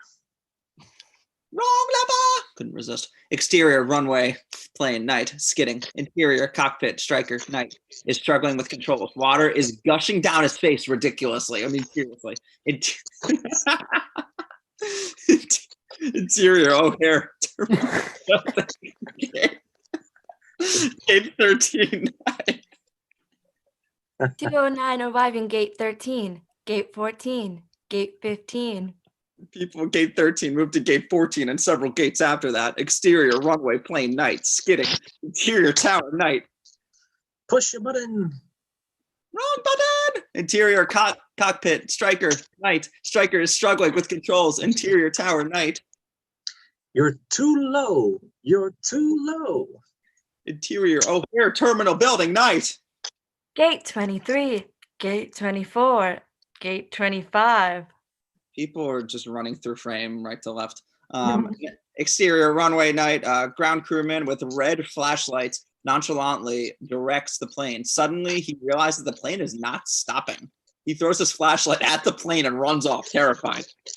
Exterior runway, plane, night, skidding. Interior passenger cabin, night. Randy approaches a passenger. Can we help arrange hotel accommodations or a rent-a-car during your stay in Chicago? Wow. Customer service. Exterior runway, night. Landing gears snap off. The plane starts to slide on its belly. The plane is heading toward a building. On the side of the building is a billboard with a man drinking milk. Not milk. Interior cockpit, night. Elaine screams and covers her face. St. Christopher statue covers its face again. Exterior runway, plane, night. Is getting closer to the building. Billboard man is looking at the plane, terrified. Interior tower, Mrs. Overnight. She's screaming. Oh my God. Exterior runway, plane, night is skidding. Interior tower, night. Wheel me to the West Wing. I wish we didn't see the Vegas. Exterior runway, plane, night. Skips to a stop. Interior tower, night. Kramer's sigh in relief as controllers and Mrs. Over dash from room. Interior Chicago dispatch, night. Controllers celebrate safe landing. Reporters rush from the room. Interior dispatch lobby, night. 5 reporters run into the bank of phone booths, and the booths topple over. Exterior, runway, night. Screaming ambulances race toward the plane. Interior, passenger plane, night. Passengers rise slowly. Shaken but uninjured, Milton and Bernice look at each other. I'm glad they continued their story. Relieved and embraced. Mrs. Schiff gets up to leave. Interior, cockpit, night. Rumack pokes his head in the door. I just want to tell you both good luck. We're all counting on you. Stryker and Elaine get up to leave the cockpit. Stryker, are you all right? Yeah, we're okay. Interior tower, night. Ted, that was probably the lousiest landing in the history of this airport. But there are some of us here, particularly me, who would like to buy you a drink and shake your hand. Stryker and Elaine leave. And Ted, I just want you to know that when the going got tough up there, when the chips were down. Interior passenger cabin, boarding area, night. Randy is assisting Jack and the only Shirley in the film, the Hammonds and the nun from the plane. Harry, now, please be careful. Interior tower, night. Air controls leave as Kramer continues. Loneliness, that's the bottom line. I was never a happy child. Christmas, Ted. What does that mean to you? For me, it was a living hell. Do you know what it's like to fall in the mud and get kicked in the head by an iron boot? Of course you don't. No one does. That never happens. Sorry, Ted. Dumb question. Strike that. Interior passenger cabin, boarding area, night. Randy is assisting the Hare Krishnas in the black plane. Exterior runway, night. McCroskey dressed in a wetsuit. They brought him back. Flippers. An oxygen tank is moving as though swimming underwater. Know that the electric eel was approaching so rapidly. Know that hidden in the coral reef was a family of poisonous sea urchins. Why was that not in the movie? I don't know. Exterior runway, night. Lisa Davis and her mother, God, she's alive, enters the ambulance. It pulls from frame. We hear a loud screech and crash. Can she catch a break? Interior cockpit, night. Kramer is still droning on. And they shall be, or frontless between the eyes, Ted. Neither manservant, nor they maid servant, nor twine ox, nor twine ass. Exterior runway, night. Romantic music. Stryker and Elaine are alone on the runway. Behind them is Flight 209. They embrace and kiss as the camera arcs around. And make out reef. Can't. Make out reef. Suddenly the engines rev up. Astonished, they look up to the cockpit. Exterior cockpit, night. Automatic pilot is at controls. He salutes Stryker and Elaine and winks at the camera. Way to go, Otto. Exterior runway, night. The plane begins to taxi on its belly, shooting off sparks and making a tremendous scraping sound. Arm in arm, Stryker and Elaine wave goodbye as the plane takes off into the night sky. Fade out. The end. All right. All righty. Thank you, ladies and gentlemen. Let's have a virtual bow for Karina, George, Eric, and Jeremy.